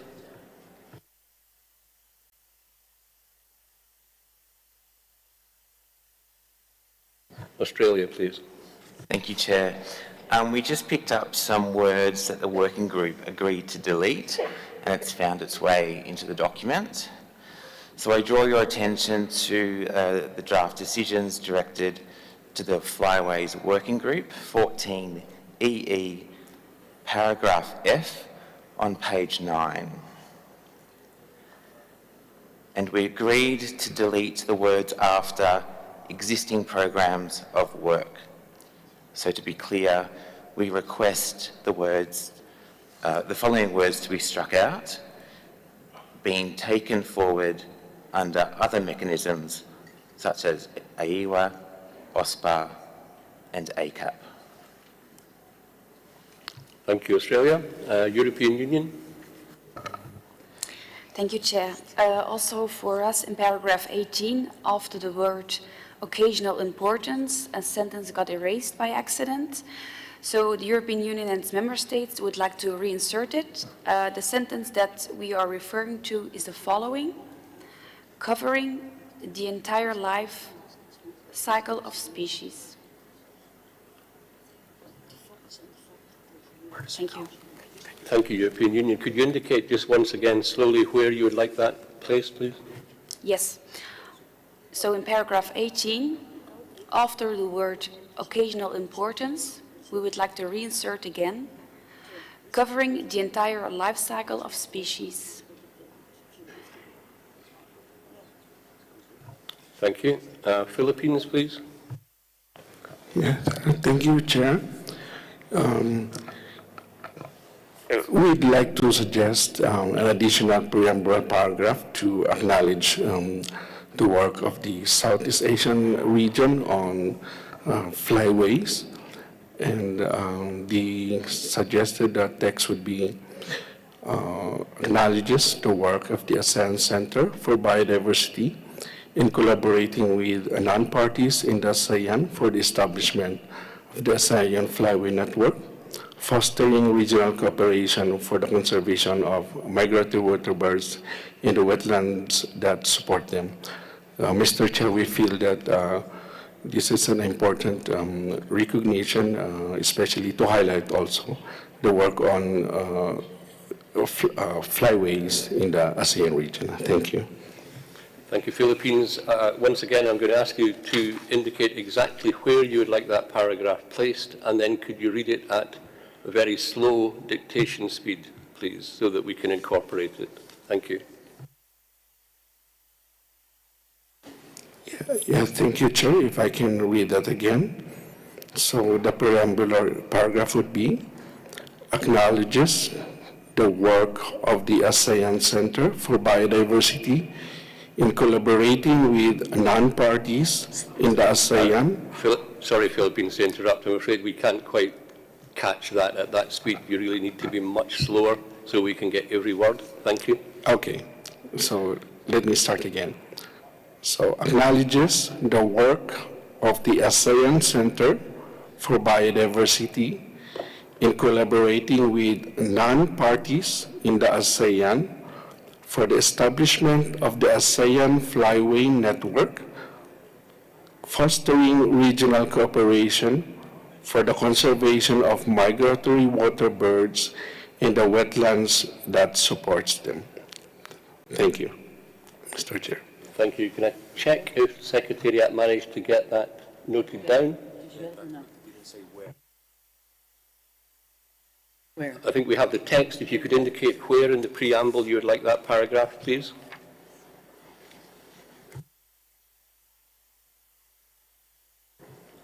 Philippines, if you could indicate where in the preambular paragraphs you would like that to be placed, please.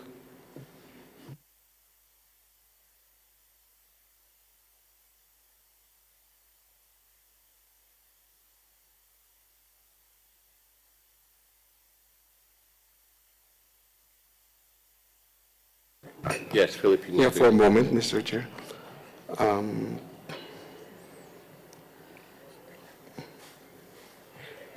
No, sorry. Where?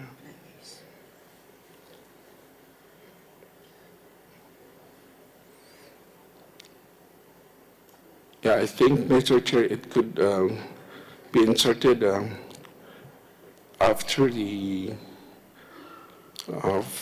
fourth paragraph.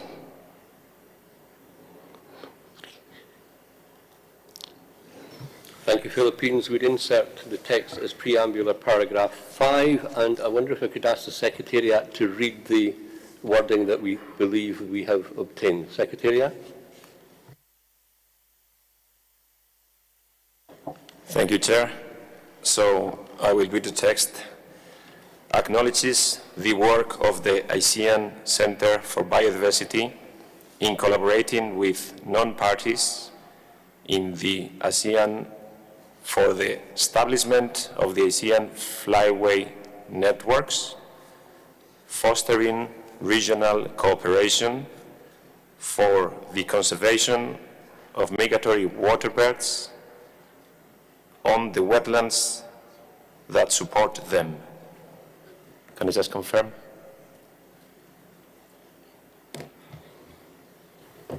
Thank you, Secretariat. The Philippines, can you confirm that's the correct wording? Yeah, I think the last phrase would be waterbirds and not all, and the wetlands that support them. Thank you, Philippines. I wonder if I could ask the Secretariat to read the paragraph again in its completed form. Could you read it again, please? Thank you. Acknowledges the work of the ASEAN Center for Biodiversity in collaborating with non-parties in the ASEAN for the establishment of the ASEAN Flyway networks, fostering regional cooperation for the conservation of migratory waterbirds and the wetlands that support them. Thank you, Secretariat. So we would add that as preambular paragraph 5. We then also have a suggested change to paragraph 18 on the third bottom line, which would then read, whether of regular or occasional importance, covering the entire life cycle of the species. We then move on to the decisions directed to the Flyways Working Group, little f, where we would, in the penultimate line of little f, we would end a sentence after the word work, full stop. We would delete being taken forward under other mechanisms such as AWA, OSPAR and ACAP. With these very small suggested changes, could I ask your agreement to recommend for adoption, please? And indeed we can. Thank you very much.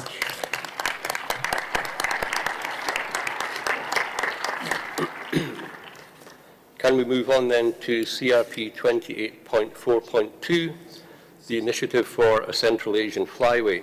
This includes a draft resolution and draft decisions.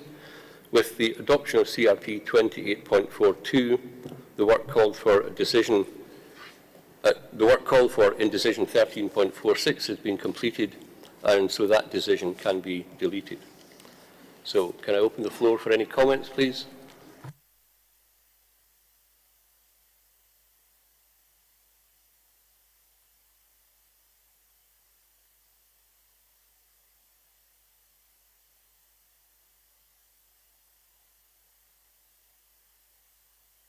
Yes, India, please. Thank you, Chair. India wishes to thank all parties, especially the Central Asian Flyway region, members of the AVN Working Group, the intergovernmental organizations, NGOs, experts, and all others who were part of developing this, and for their unwavering support for passing this resolution on the initiative of the Central Asian Flyway. Through the Central Asian Flyway initiative, India is keen to establish the coordination unit to enhance the conservation and protection of migratory bird populations across the CAP region, as well as sustainable management of the habitats through strengthening coordination and cooperation among parties and non-parties. The setting up of the CAP coordination office in India would mark the third office under the CMS for conservation of migratory species. We would also suggest a small slight spell check in page 4 under the paragraph on governance, there is a small spell check at para 2. The CAF coordinating unit, it's double T, I think one has to be struck off. Thank you, Chair. Thank you. India, could I go to EAAFP, please? Very briefly, if you can. Okay. This intervention is made by the East Asian Australasian Flyway Partnership. We're a voluntary international partnership with 18 government partners. Now the CAF is an integral part of our global flyway network. Many of our partners have provided support for the development of the formal establishment of this flyway. So we share countries and species at the margins of our flyways, and our partnership will continue to offer support for the management, operation and development of this flyway in Central Asia. Thank you. Thank you for that. If there are no other requests for the floor, could I seek your agreement to recommend for adoption CRP 28.4.2, the Initiative for a Central Asian Flyway? Indeed, I can. Thank you.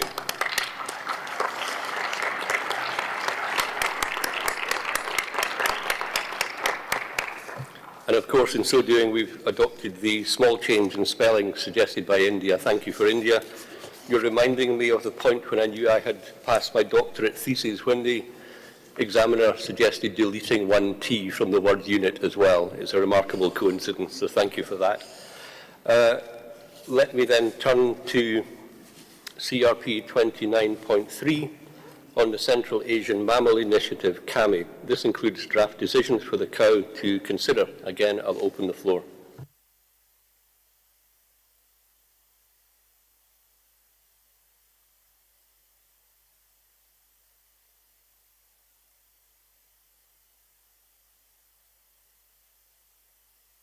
If there are no requests for the floor, then could I seek your agreement to recommend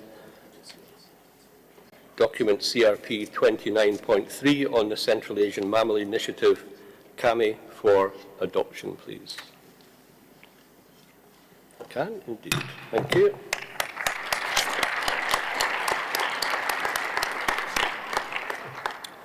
Moving on then to CRP 30.1.1, Rev 1, on the illegal and unsustainable taking. This document again includes amendments to Resolution 11.31 and asks us to consider several new decisions. Again, if I could open the floor, please.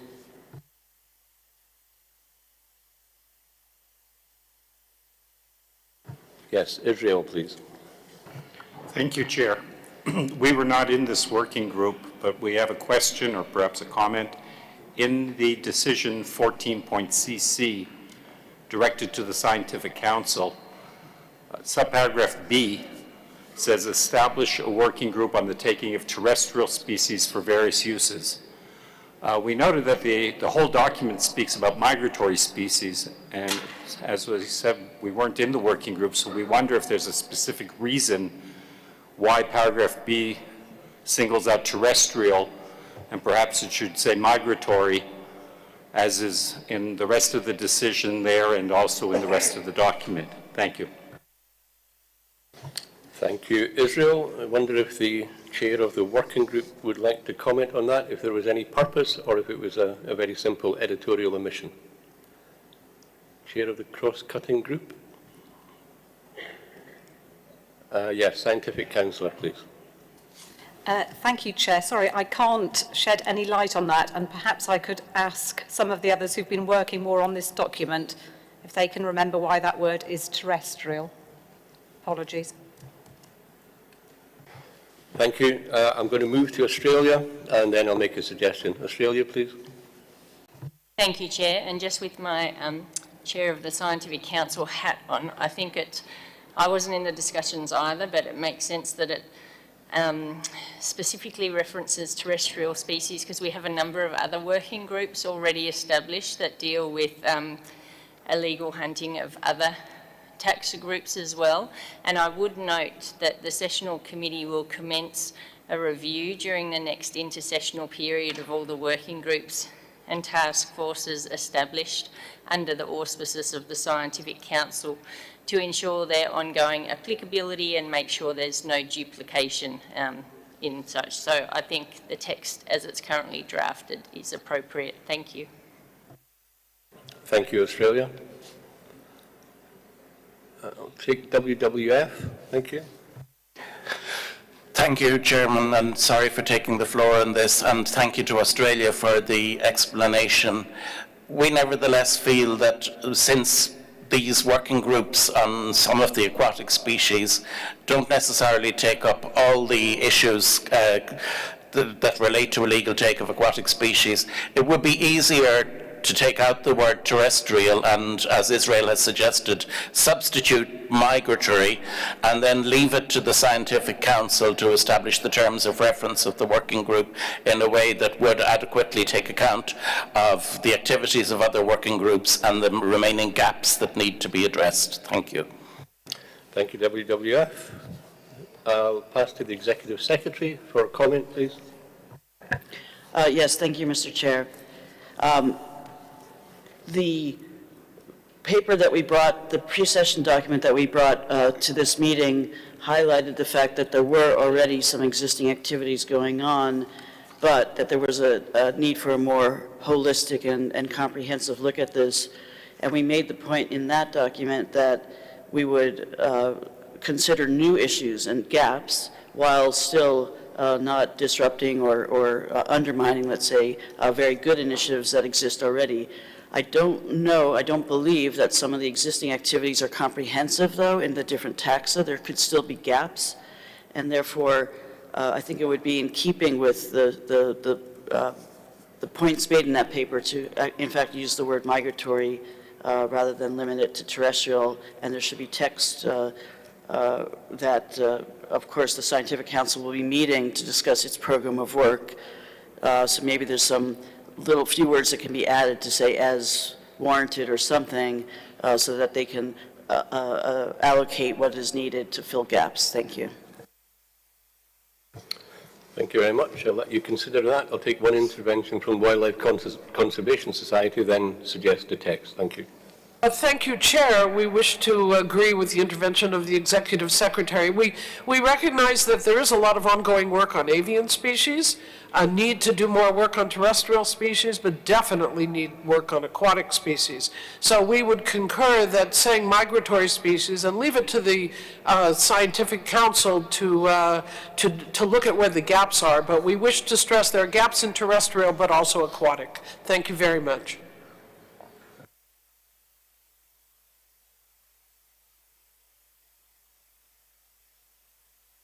Australia, please.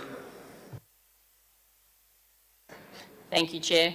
We certainly recognise there are gaps currently and would support the wording proposed by the Executive Secretary, but think it's important to also include such text around saying, like, taking into account already existing initiatives or working groups to ensure that there is no duplication and that they are adequately merged if required. Thank you.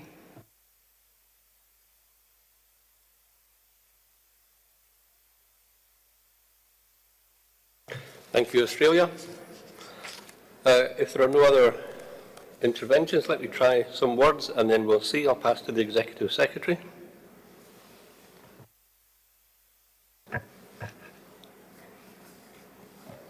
Okay. So here's a proposed text based on what has just been said.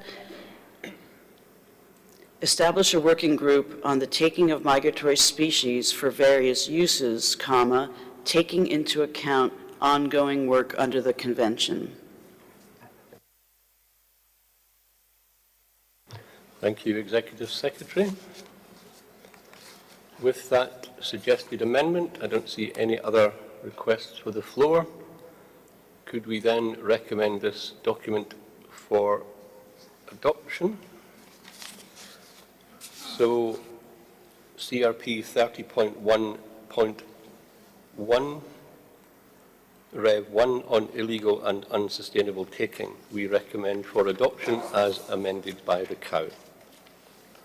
We can indeed. Thank you very much.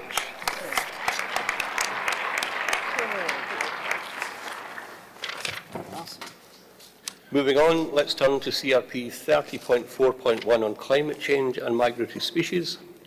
This includes amendments to Resolution 12.1, decisions and terms of reference for the re-establishment of a working group on climate change and migratory species under the Scientific Council. In addition, document 30.4.1 Rev 3 asks us to take note of the information in document UNEP CMS COP14 INF 30.4.1 and to consider deletion of decisions 13.1.26 and 13.1.28. I'll open the floor for comments.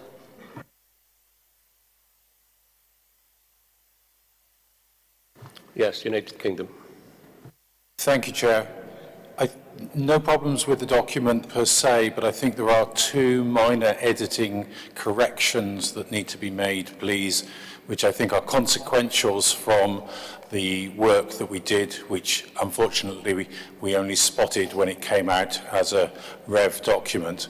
So at the bottom of page 6, the last bullet, just let you find that, we have been making changes in the working group to provide a phrase, nature-based solutions and/or ecosystem-based approaches, and the word solutions continues after that, so which is inaccurate. So the word solutions on the third line of that last bullet on page 6 should be removed, please. And then secondly, at the start of Annex 2, there is a reference to Resolution 12.21, paragraph 9, which is with respect to the historical change in range state. That is now paragraph 10 in the revised resolution because of the insertion of a new operative paragraph. So again, that is a typographical correction, please. Thank you. Thank you. United Kingdom, European Union. Thank you very much. We would propose, and this is on behalf of the EU and its member states, to add the word in paragraph 14DD, add the word external before resources. I believe that that was discussed and agreed in the working group. And we obviously support also what the UK has just proposed in terms of editorial improvements. Thank you very much. European Union. With these very small editorial changes, are we content to agree to recommend for adoption? So we would recommend for adoption CRP 30.4.1 on climate change and migratory species. We can indeed. Thank you very much.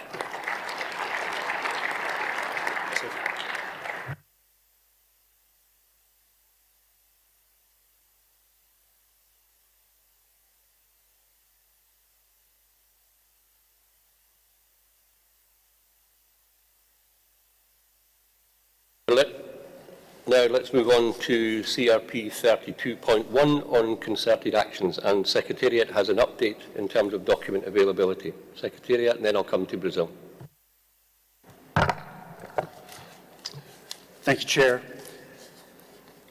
Despite the best efforts of our documents team, which has been doing some amazing work, we didn't quite get the French and Spanish revision to the CRP available until just a couple of hours ago. We apologize for that, but the proposed, but it is available now on the website, but I think it's still worthwhile to just read out what the one change is. So in the original proposed resolution, or the proposed revision to the resolution, there's a preambular paragraph, the third one, beginning recalling that proposals for concerted actions are submitted to the meetings of the COP by the proponents in the form of projects aimed at specific species listed in the appendices, which often cover only part of the range of the species concerned. The United Kingdom has proposed turning that preambular paragraph into the third operative paragraph, which reads exactly the same, but except to replace the verb recalling with the verb requests. So the third operative paragraph would read, requests that proposals for concerted actions are submitted to the meetings of the COP by the proponents in the form of projects aimed at specific species listed in the appendices, which often cover only part of the range of the species concerned. Thank you.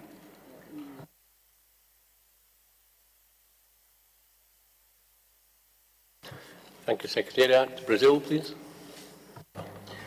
Thank you, Chair. Actually, I don't have a comment on this specific point. I'd like to ask a point of clarification, if possible. When item CRP number 18.1 on synergies and partnerships was discussed, I had to leave the room. I received a call from my capital, I have to answer.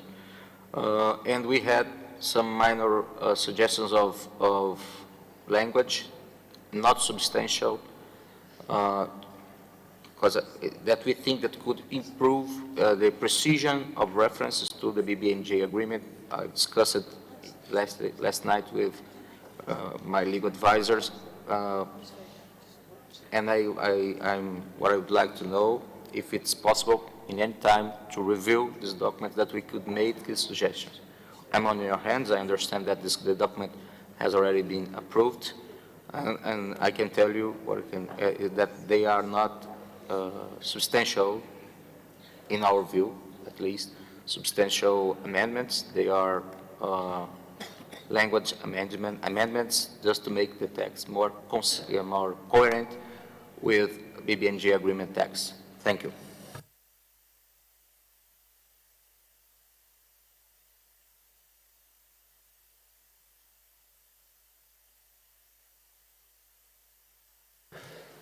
Thank you, Brazil, for that. I think we would need to seek the indulgence and agreement of the other parties to do that.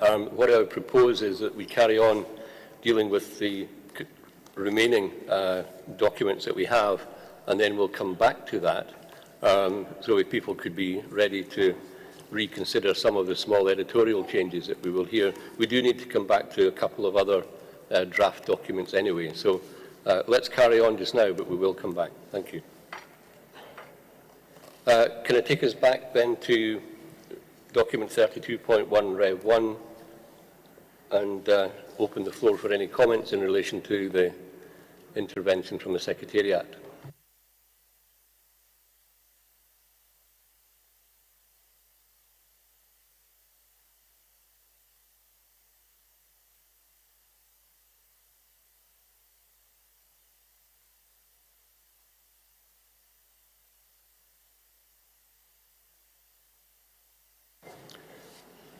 If there are no requests for the floor, I think we are here again dealing with a very small textual change from previously, but Australia, please.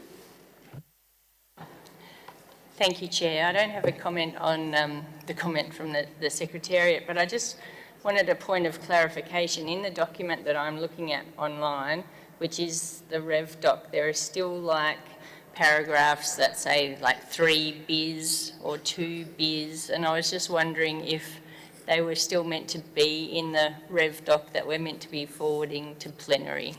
Thank you. Thank you, Australia. Secretariat, do you want to comment on that, please?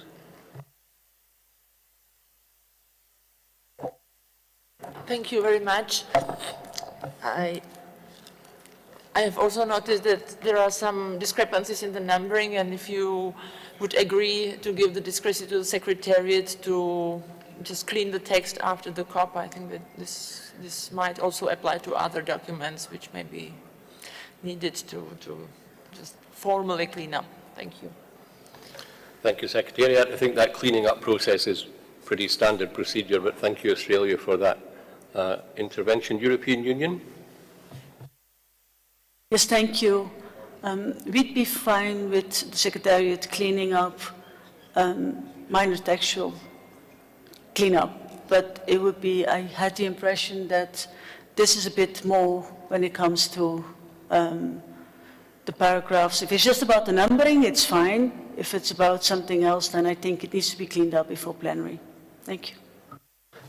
Indeed, thank you. I believe it is simple annotations, but we will clarify that before we move on. Secretariat?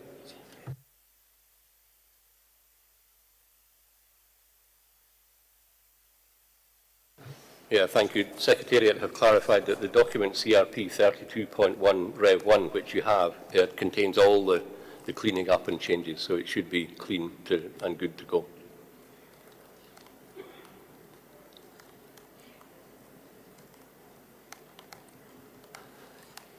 If there are no other comments on document CRP 32.1, can I then seek your agreement to recommend for adoption? Indeed, we can. Thank you very much indeed.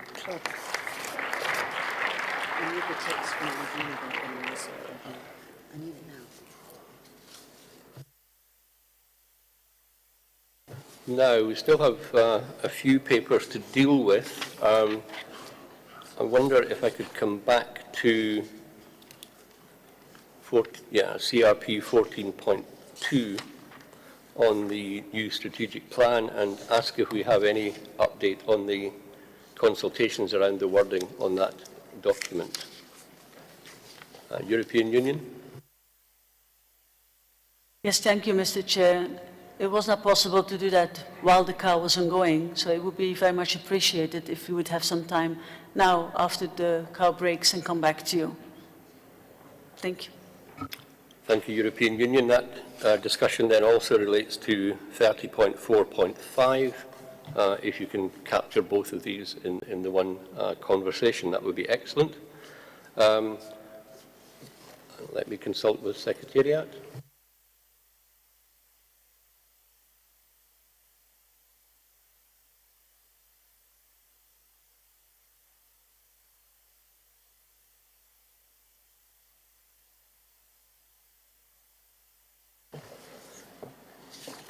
With your indulgence, then, I would go back to Brazil. I think it was document 18.1 on synergies and partnerships you wanted to make some small changes to.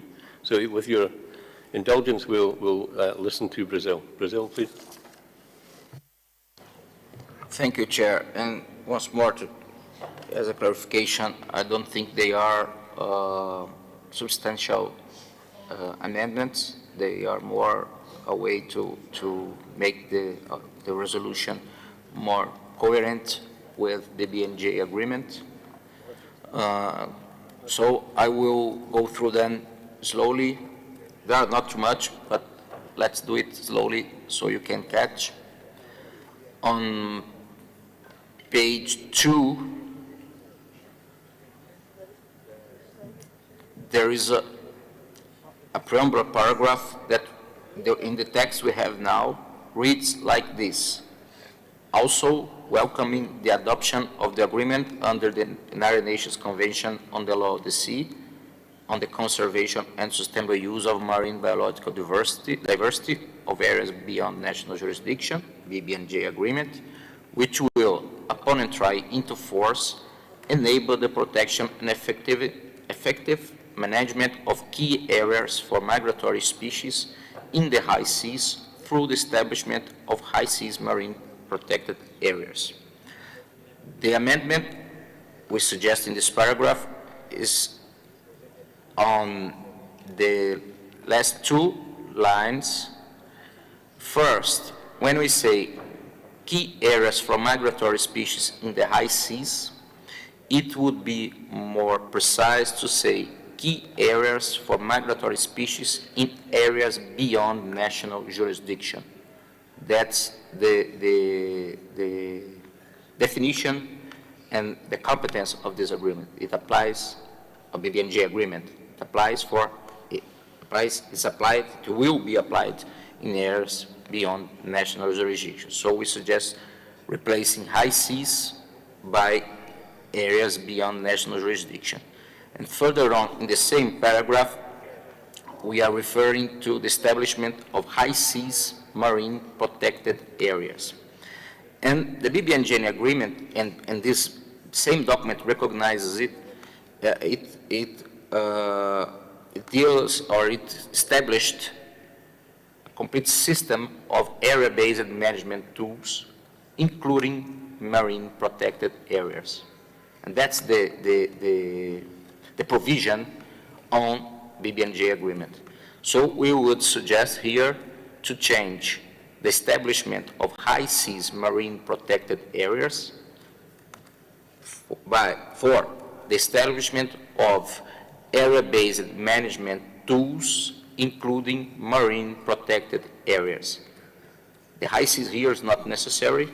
The BBNJ can only be applicable to areas beyond national jurisdiction. Okay, this is the suggestions for this preambular paragraph. Further on the same, is it okay? Can I go on? On the same page, there is a preambular paragraph that reads, emphasizing that the health of marine migratory species should be supported through enhanced collaboration between CMS parties, the CMS Secretariat, and relevant regional organizations, such as regional fisheries management organizations and regional sea conventions, and recognizing the importance of the swift implementation of the BBNJ agreement. Our suggestion here is in this last sentence to change the word implementation for entry into force on the grounds that the BBNJ agreement is not into force. It would be better to recognize now the importance of its entry into force. Moving down, in imperative paragraph 18, that is on page 4, that reads, further requests that Secretariat, together with interested parties and stakeholders, and invites the Secretariats of CBD and other relevant multilateral environmental agreements to consider and advise on ways and means of more coherently addressing the conservation and sustainable use of animal species in CBD processes, including in relation to the implementation of the coming Montreal Global Biodiversity Framework and the BBNJ agreement, and further request the Secretary to report on progress to each meeting of the committee. The problem here is that the way the text is now, we are affirming, or it seems to us that we are affirming, that the BBNJ agreement is a CBD process, which is not true. See, the BBNJ agreement has been established inclusively under the UNCLOS, the United Nations Convention on the Law of the Seas. So we would suggest to add after the reference to the Kunming-Montreal Global Biodiversity Framework, comma, and under the BBNJ agreement. Just to clarify that we have, both are important but are different systems, if I can say.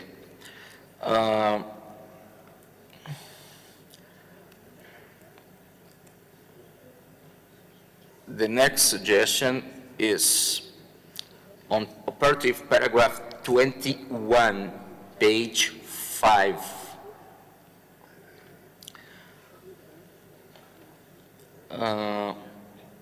The paragraph requests the Secretariat to be aware of the progress with respect to the ratification on the BBNJ agreement and subsequently engage with the treaty in order to advance the conservation of migratory species. We discussed this paragraph a lot in the working group, and we are not against it, but we suggest that we change the word with respect to the ratification to with respect to the entry into force. So we are not requesting the Secretariat to follow with each country that has signed the agreement or adopted the agreement to how is it the process of ratification. The Secretariat should take care or should request, in our view, how is the process of entering into force.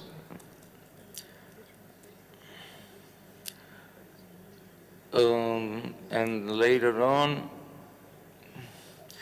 well, I would have a suggestion on paragraph 31, but it would be too picky. I would let it out. I think that's it.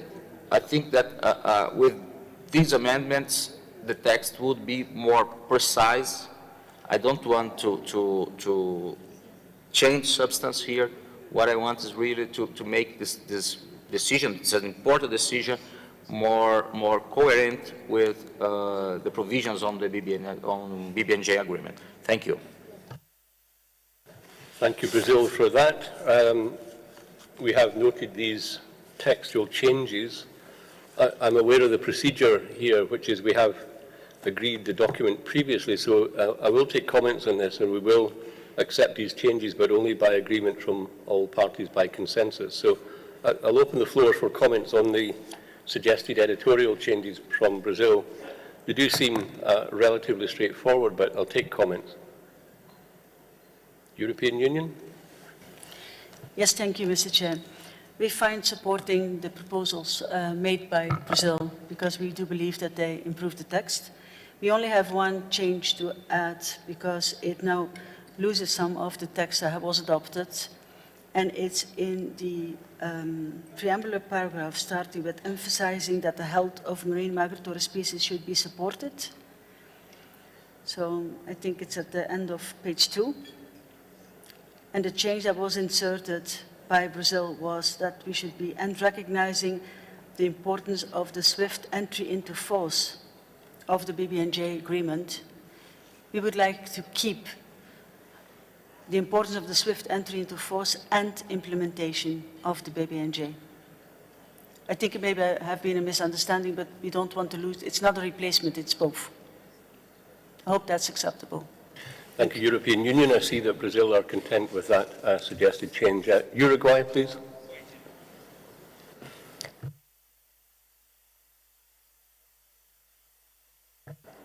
Thank you very much, Chair. Uruguay, as a signatory to the BBNG,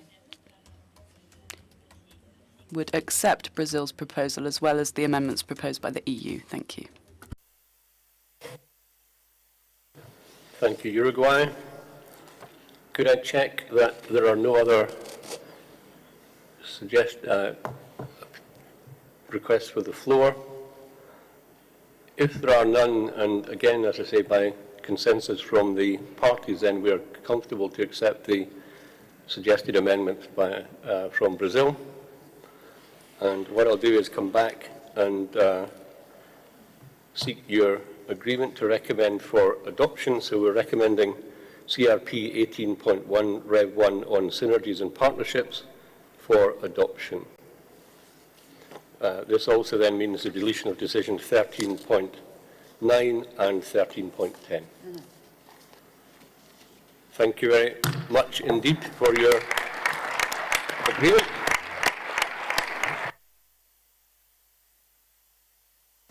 Now, I think we need to take a break for some time. We still have some documents to produce. I'll come back to Secretariat in a moment. We still need to go back and seek the agreement on wording around the strategic plan and also in relation to plastic pollution. And that's a conversation mainly between European Union and Brazil, but others are, of course, free to join at that point. I'll hand also over to Secretariat for clarification.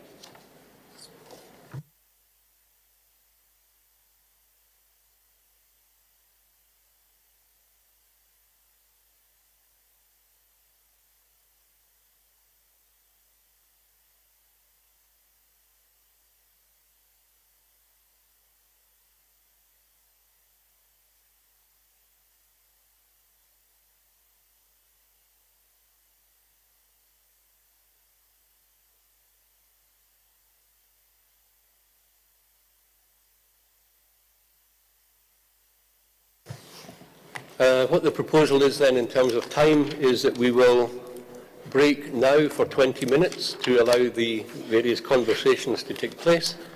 We will then reconvene at 12:20.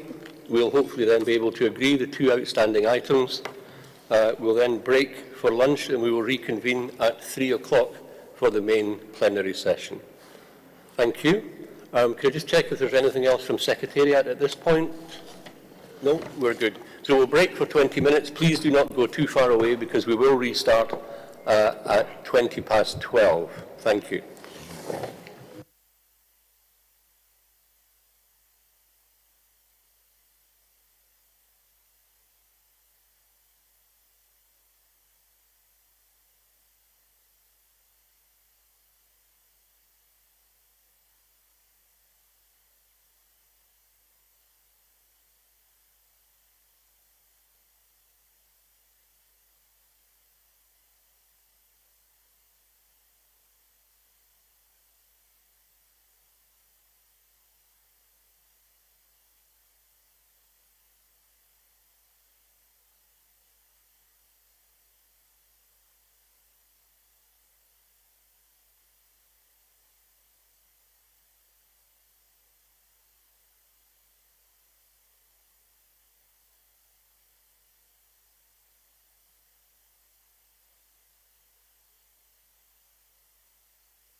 Thank you for waiting. I believe the contact group are still discussing the items, so there will be another 5, maybe 10 minutes, just if you want to plan around that. So I'll probably start at around 20 to 1. So another 10 minutes. Thank you.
If we could take our seats, I think we're ready to start. Thank you very much.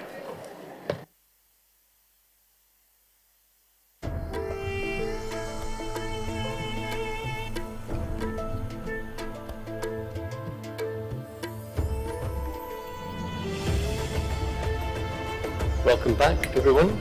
We have two items to conclude our business, one on the strategic plan and one on plastic pollution.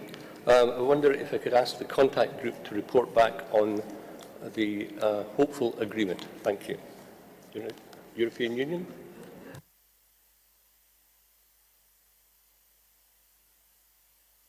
Yes, thank you, Mr. Chair. And I'm happy to report back that we managed to find a solution.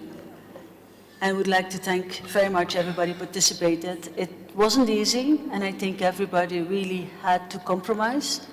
But at the end of it, we realized we were all not happy, but we could live with it. So to us, that's a sign of good compromise.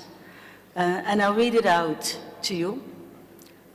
And it's recognizing the challenges faced by parties and the specific challenges faced by developing country parties, in particular least developed countries and small island developing states.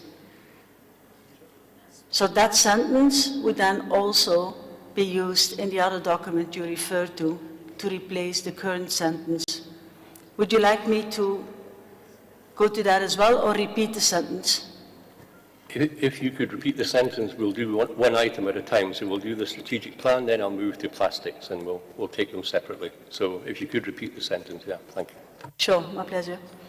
So the sentence would read, recognizing the challenges faced by parties and the specific challenges faced by developing country parties, in particular least developed countries and small island developing states. So if I can just explain, the first part was added to indicate that we are all really struggling for the moment, and that it should also be taken into account. It's not only one set of parties. And I think that puts the paragraph in balance and made the compromise possible. Thank you. Thank you, European Union. Can I thank also Brazil and the other members of the contact group for that solution and way ahead. That's a very, very good form of words. Thank you for that. Can I open the floor for any further comments then on the item CRP 14.2 on the new strategic plan for migratory species? Yes, Brazil. Thank you, Chair. I'll be brief. I just want to thank the EU, Maldives, the Cook Island, and all those who participated in the constructive discussions we had around this issue. As the EU mentioned, Brazil is not completely happy with this formulation. We think that we are going back in what this convention has already provided for in the strategy that's finishing now, but in the spirit of compromise, we can live with it. Thank you. Thank you, Brazil, and thank you for your constructive approach to the issue. Cook Islands and then New Zealand, please. Thank you, Chair. The Cook Islands support the amendments proposed by EU, in particular the inclusion of least developing countries and small island developing states. The Cook Islands would also like the Secretariat to make the necessary changes in the targets in the table of the document on relationship with GBF before finalizing this document. I believe the targets in the table hasn't been amended. Thank you. Cook Islands, I wonder if you could clarify exactly where any amendment would need to take place? If I'm...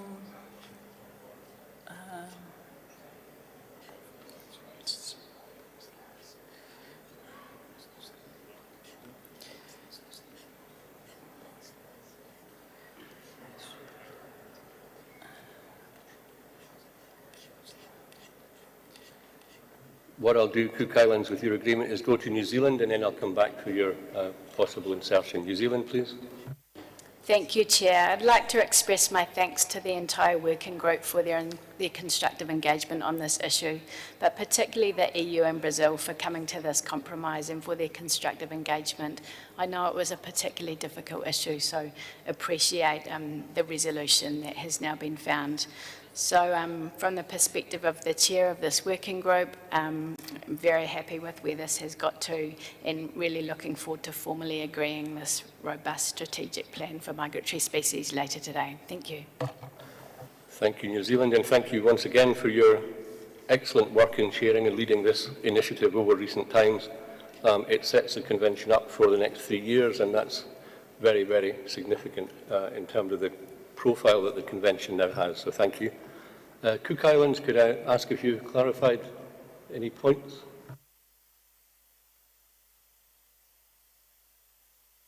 I think when you look at the table on the strategic plan, some of the targets that was that had changes up hasn't been reflected in the table. I think there was not much changes in that was done in the table. For example, if you look at target from the top of my head that I could recall 5.3, the reference to traditional knowledge and hasn't been included. I think it's just taking the targets and putting those in there. Thank you, Cook Islands. Yeah, we understand now. I think if we can leave the Secretariat to make that transition, that sort of change editorially, that would be very helpful. Thank you for that. With that, if there are no other requests for the floor, can we recommend this document as amended for adoption, please? European Union? Yes, apologies, Chair, but since there was not a reference yesterday, we just wanted to check with the Secretariat that our comment in target 5.3 was noted and will be reflected. Thank you so much. Thank you, EU. Yes, we went through these this morning. I think, if I recall correctly, that the other small, I say small, but textual changes will be replicated into the final document. With that, and there are no other requests for the floor, can I ask for your agreement to recommend the adoption of CRP 14.2 on the new strategic plan for migratory species? And that implies then that we should delete decisions 13.4 and 13.5. Indeed, we can. Thank you very much.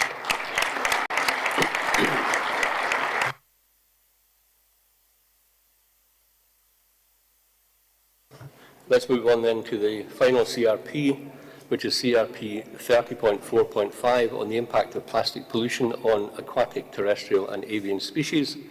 This includes draft decisions for our consideration. We seem to have had consensus on this document before, apart from the wording issues that we've just resolved for the previous item. So I'll open the floor for comments on the basis that we will transpose the same wording into this document that we've just agreed. Can I take comments? I've got Antigua and Barbuda, please. Thank you, Chair. As this is the first time Antigua and Barbuda is taking the floor, please allow me to express my gratitude to the government of Uzbekistan for their warm hospitality over the past week, and to the CMS Secretariat for staging a successful COP. As one of the first Eastern Caribbean countries to ban single-use plastics, including plastic bags, styrofoam containers, and single-use straws, Antigua and Barbuda has long demonstrated its commitment to ending the plastic crisis. We have also actively participated in the ongoing negotiations for the Plastics Treaty. Antigua and Barbuda strongly supports the draft decision, and we also note that the GGI, the Global Ghost Gear Initiative, has undertaken an exemplary work over the past few years in developing guidance documents and tools to aid states in managing abandoned, lost, and otherwise discarded fishing gear. Most recently, they have signed a memorandum of understanding with the CRFM, the Caribbean Regional Fisheries Mechanism, and assisted with the creation of a draft regional action plan for ALDFG. Despite this exemplary work, the GGI toolkits remain only a small part of the arsenal of tools initiatives, and programs that states have at their disposal for the overall management of ALDFG and other marine-based sources of plastic litter.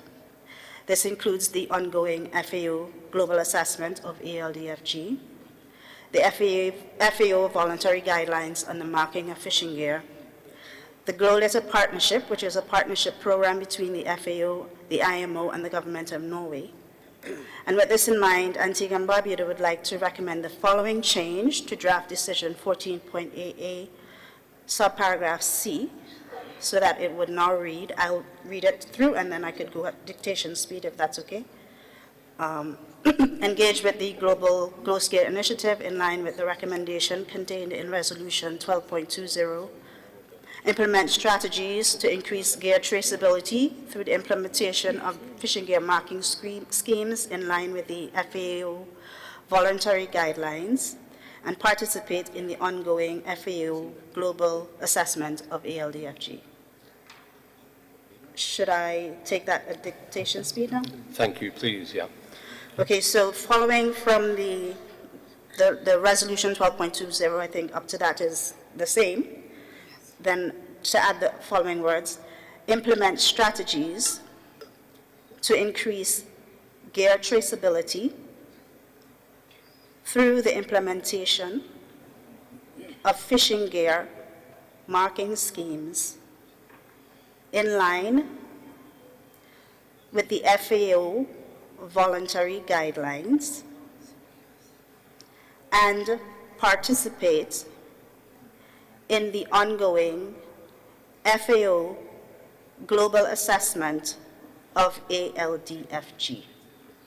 Thank you, Chair. Thank you, Antigua and Barbuda. I'll come to European Union and then we'll try and summarize. European Union, please. Yes, thank you, Mr. Chair. And as I also reported on the first one, the wording that we agreed upon in a small group would be used to replace the last part of the 14BB paragraph, which starts with parties, intergovernmental, non-governmental organizations are encouraged to identify. And at the end of that paragraph, it says, currently taking into account the specific challenges, etc.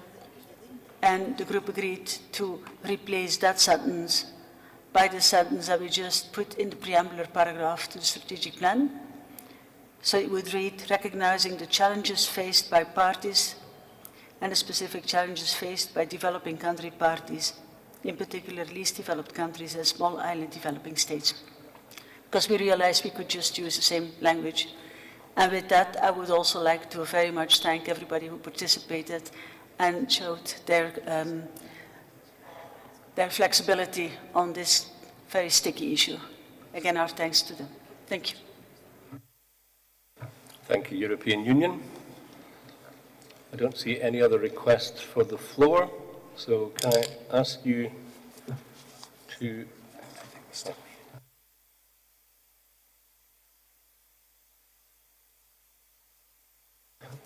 Secretariat, I've asked if Antigua and Barbuda could just repeat again the additional words that you wanted in at very slow dictation speed, please.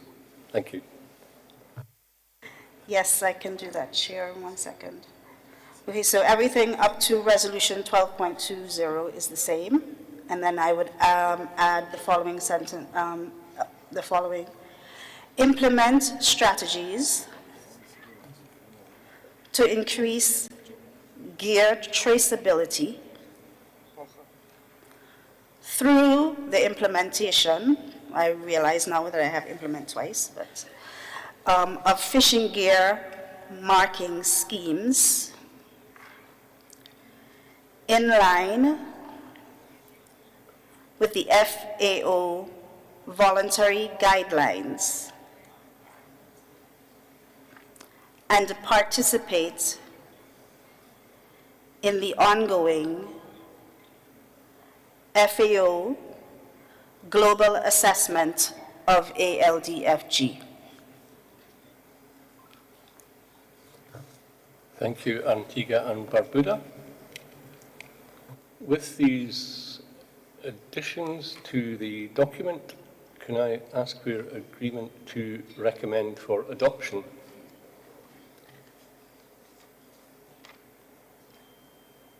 And indeed I can. Thank you.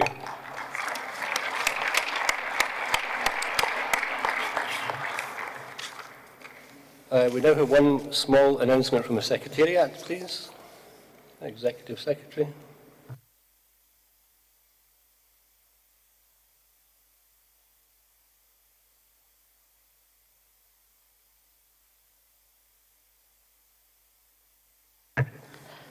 Yes, thank you, Mr. Chair. Actually, one second.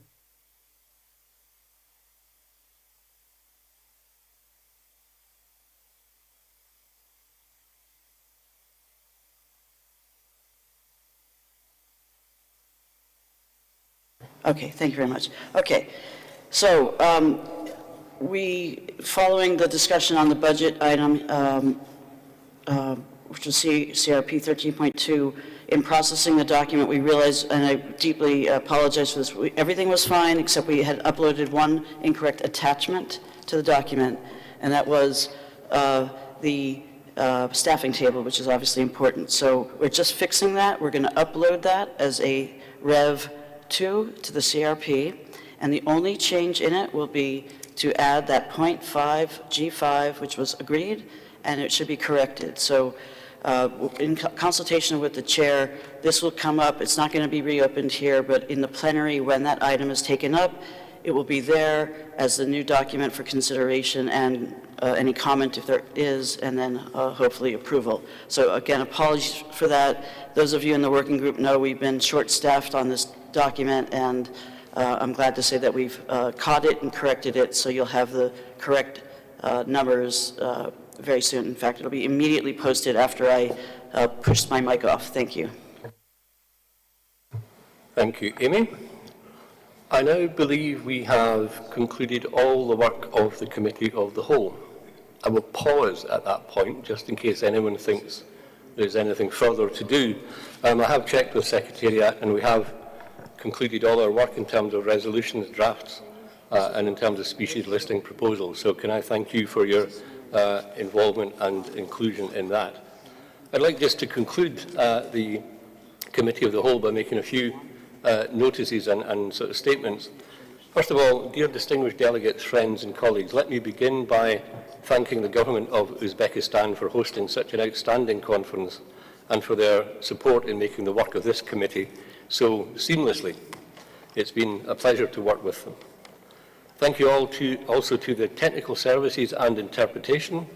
My dear friends in the interpretation side have coped very well with a whole range of accents. That has been key to making progress and the success of this meeting. Could I thank you, the delegates from parties and from observer organisations, for your input to the meeting. It's been hugely constructive, and for your supportive and positive support throughout. Can I thank also the chairs of the various working groups that we established and the contact groups that have contributed so much to our work this week, and we saw that again this morning. This work has been key to the overall success of our deliberations. Thank you also to the Scientific Council, especially its chair and the appointed councillors who give their time voluntarily, I should highlight, to help the convention. This is much appreciated, and your work has given us the evidence and critical analysis that we needed to make progress that we have seen this week. Of course, I would like to offer my profound thanks and congratulations to the Secretariat, to Amy and her team, to thank them for the many, many long hours and late nights that they have committed to making our meeting an efficient and well-organised event. And if I can, my special thanks go to Maria, Chris and Valentina, my immediate support team here, and of course to Amy and the wider Secretariat for all that's done behind the scenes. It is an incredible effort that's been done.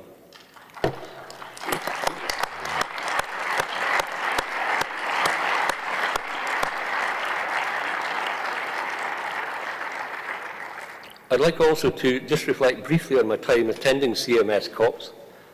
This may be my last one. I put the word may in there. I have actually attended 10 conferences of the parties. I started very young, is all I would say. But that spanned around 30 years, first as the UK Scientific Councillor, then as Chair of the Scientific Council, then as Deputy Chair of the Council, then as the appointed Councillor on Climate Change, and then finally at this COP, obviously as Chair of the Committee of the Whole. It really has been an honour and pleasure to undertake these roles, and I would hope that I've made at least a little positive impact and contribution to the work over the years. I'd also like to thank the Government of the United Kingdom for their excellent support to me over all that time. Finally and briefly, let me just reflect on what we've done this week, and I'm assuming that the plenary session later this afternoon hopefully will endorse our work. Then I think when you take it together, the resolutions and listings we have recommended will give the Convention a new framework for action, helping us all to develop innovative solutions to the plight of migratory species and to their ecosystems. Importantly, it will help us to develop nature-based approaches to climate change and indeed to the other pressures that we know we need to deliver high nature, low carbon solutions for all our futures. In conclusion then, the future needs you, the delegates. It needs you to be bold, as we've seen this week, to stand up for the conservation of migratory species, and I wish you well in that in the future. Thank you.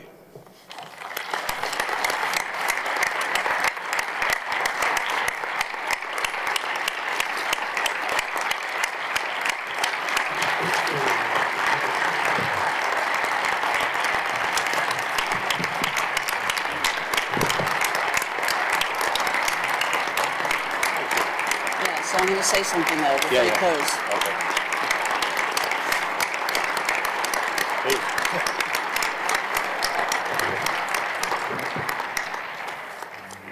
Thank you, you're too kind. Secretariat, I believe. Yes, I don't want to prolong our time and delay us moving into the plenary session, but I just want to take the floor for a few minutes.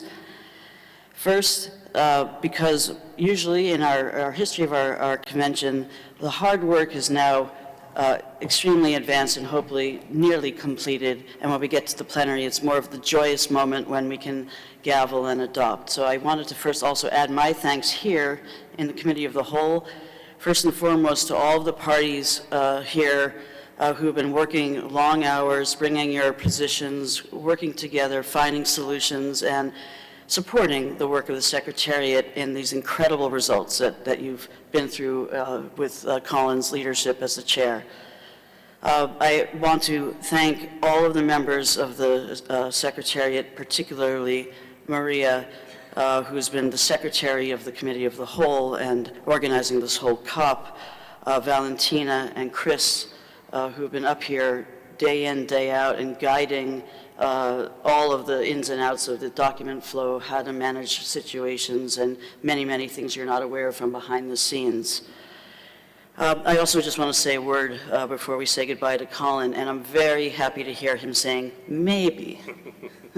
So hopefully we'll have a way to get him to stay involved, because it would be a shame to lose all of the historical knowledge, institutional knowledge, the passion, and the expertise that he has brought to this convention over many years. He's already given you the sort of his biography or a resume of all the different positions he's held, and I won't repeat it. I think he knows it better than I. When we reached out to him, I mean, let me just say that he has consistently said yes. When we have come to him and said, could you lead on this? He has said yes, and he's told you all of those things he's done, which include, by the way, helping us deliver an incredible report on climate change and migratory species, and to deliver the Scientific Council work in the past, and now to help us deliver this incredibly important body of work from the Committee of the Whole. So I would like to give him a small symbolic thank you from the Secretariat and a little memory of Samarkand, and so he can take it with him back to Scotland. But when I visit him there and when he comes back, I hope that he will bear in mind the CMS, Samarkand, and stay very much in touch. So here we go. Stand up. Yep. Oh, wow. Thank you very much. Did we? Thank you. Thank you. Thank you. Thank you very much. Thank you. Thank you. Thank you.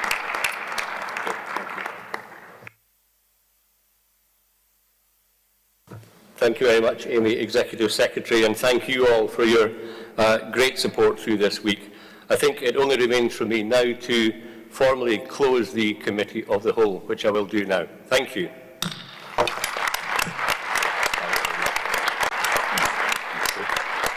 That'll be useful in Scotland. That will be very handy in Scotland, actually. It's extremely cold. It's camel wool.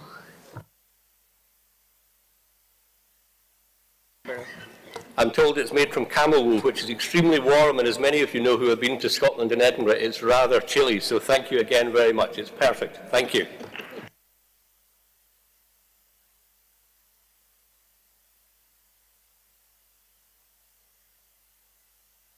We will reconvene at 3 o'clock, I believe, for the plenary session. Thank you.